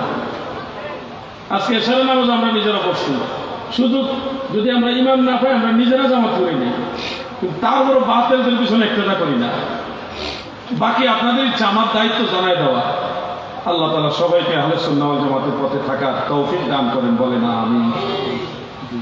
নামাজের সময় একামতের সময় মানে মুক্তিযোদ্ধা কোন সময় দাঁড়ানোটাই অনেক কিছু দিকে আগে দাঁড়ায় যাচ্ছে। আমাদের জনাব আব্দুল আজিজ ভাই একটা গুরুত্বপূর্ণ প্রশ্ন অবতারণা করেছেন। জামাতে নামাজ পড়ার জন্য যখন মসজিদে যায় তখন মুয়াজ্জিন সাহেব একামত দেন, অনেকে একামতের আগেই দাঁড়িয়ে যান, একামত শুরু হচ্ছে এটা ভাব লক্ষণ থেকে সবাই দাঁড়িয়ে যান, অথবা মুয়াজ্জিন সাহেব একামত শুরু করার পূর্বেই বলছেন দাঁড়িয়ে কাতার সোজা করুন, মোবাইল ফোন বন্ধ করুন, তো সবাই দাঁড়িয়ে যায়। এটা রেওয়াজ হয়ে গেছে। এখন সুন্নত তরিকা হলো ফুকাহায়ে আহনাফ রাসূল করিম সাল্লাল্লাহু আলাইহি ওয়াসাল্লামের বেশ অনেকগুলো হাদিসকে গবেষণা করে দুইটা মাসআলা দিয়েছেন। একটা মাসআলা হলো ইন কানাল ইমামু ফিল মসজিদ, যদি ইমাম সাহেব মসজিদের মধ্যে থাকেন, উপস্থিত থাকেন, সেক্ষেত্রে মুস্তাহাব পর্যায়ের সুন্নত হলো মুয়াজ্জিন যখন হাইয়া আলাস সালাহ বলবেন তখন ইমাম এবং মুক্তাদি নামাজের জন্য দাঁড়াবেন, এর আগে না, এর আগে সবাই বসে থাকবেন। আর যদি ইমাম সাহেব পূর্ব থেকে উপস্থিত না থাকেন, ফাইন লাম ইয়াকুন ফিল মসজিদ, ইমাম সাহেব আগে থেকে মসজিদে নাই, হানাফি মাযহাবের ফুকাহায়ে কেরাম বলেছেন ধরেন জামাতের টাইম হয়েছে, বোঝানোর জন্য বলছি 8:30টায় এশারের জামাত, ঠিক 8:30টার সময় ইমাম সাহেব মসজিদের ডান দিক বা বাম দিক থেকে হুজরা থেকে বের হলেন জামাতের উদ্দেশ্যে, অথবা পিছন দিক থেকে ঢুকলেন ইমামতি করার উদ্দেশ্যে, তখন মাসআলা হলো ইমাম সাহেব যখন জামাতের উদ্দেশ্যে যথাসময়ে বের হবেন তখন মুয়াজ্জিন সাহেব একামত দেওয়া শুরু করবেন এবং ইমাম সাহেবের আগমনকে কেন্দ্র করে তখন সবাই দাঁড়িয়ে যাবেন, হাইয়া আলাস সালাহর জন্য অপেক্ষা করবে না, ইমামের সম্মানে দাঁড়িয়ে যেতে হবে। এই হলো দুই মাসআলা, দুইটাই হানাফি মাযহাবের মাসআলা, দুইটাই হাদিস দ্বারা প্রমাণিত। হাদিসের মধ্যে দুই ধরনের হাদিস রয়েছে। হাইয়া আলাস সালাহ দাঁড়ানোর ব্যাপারে মুসান্নাফ আব্দুর রাজ্জাকের আম্মাজান উম্মে হাবিবা রাদিয়াল্লাহু তাআলা আনহা থেকে রওয়ায়াত রয়েছে, যখন মুয়াজ্জিন ইযা ক্বালা আল মুয়াজ্জিন হাইয়া আলাস সালাহ নাহাদা রাসূলুল্লাহ সাল্লাল্লাহু আলাইহি ওয়াসাল্লাম লিস-সালাহ, মুসান্নাফ আব্দুর রাজ্জাক আছে নবীজি হাইয়া আলাস সালাহর সময় দাঁড়াতেন। আবার মু'জামুল কবীর সহ অন্যান্য কিতাবে আছে হযরত আনাস রাদিয়াল্লাহু আনহু, হযরত ইমাম হুসাইন রাদিয়াল্লাহু আনহু ওনারা বর্ণনা করেছেন যখন মুয়াজ্জিন ক্বাদ কামাতিস সালাহ বলতেন তখন নবীজি দাঁড়াতেন। তো হানাফি মাযহাবের ইমামরা দেখলেন হাইয়া আলাস সালাহর সময় দাঁড়াইলে হাইয়া আলাস সালাহর হাদিস আমল হয়, ক্বাদ কামাতিস সালাহের ভিতরে এসে যায়, কিন্তু ক্বাদ কামাতিস সালাহর সময় দাঁড়াইলে হাইয়া আলাস সালাহর সময় দাঁড়ানোর হাদিস বাদ করে যায়। তো হানাফি মাযহাবের ইমামরা চিন্তা করলে আমরা দুইটা হাদিসে একসাথে আমল করব, যেন হাইয়া আলাস সালাহটাও আমরা আমল হয়, ক্বাদ কামাতিস সালাহটাও আমরা পেয়ে যাই, কোনোটা যেন বাদ না পড়ে। এইটা হানাফি মাযহাবের রায়। কথা বুঝছেন না আপনারা? কোন ক্রমে মনে রাখবেন, একামতের আগে দাঁড়িয়ে কাতার সোজা করুন এটা বলা যাবে না। একামত শেষ হওয়ার পরে ইমাম সাহেব বলবে দাঁড়িয়ে কাতার সোজা করুন বা ডানে বামে দেখে কাতার সোজা করুন, একামতের পরে এই ঘোষণা দেওয়া সুন্নাত। এখনো হারামাইন শরীফাইনে মক্কা মুকাররমায় মদিনা মুনাওয়ারায় একামত শেষ হলে ইমাম সাহেব আরবিতে এই কথাগুলি বলে, দেখবেন আপনারা খেয়াল করে। একামতের আগে এটা বলা যাবে না। ওয়াহাবিরা আমরা মিলাদ করি দিকে নবীজিকে সালাম দিয়ে দিকে আমরা বিদাতি কয়, আমরা বলে বেদাতি, অথচ তারা নিজেরা বেদাত প্রতিষ্ঠা করছে, একামতের আগেই দাঁড়ায় যায়। বেদাত অরিজিনাল বেদাত তো তারা, নবীজিকে সালাম দিলে বেদাতি হয় না, নবীর সুন্নাতকে পরিবর্তন করে দেওয়া হলো বেদাত, ঠিক কি না বলে? আল্লাহ তাআলা বুঝার তৌফিক দেন, বলে না আমিন।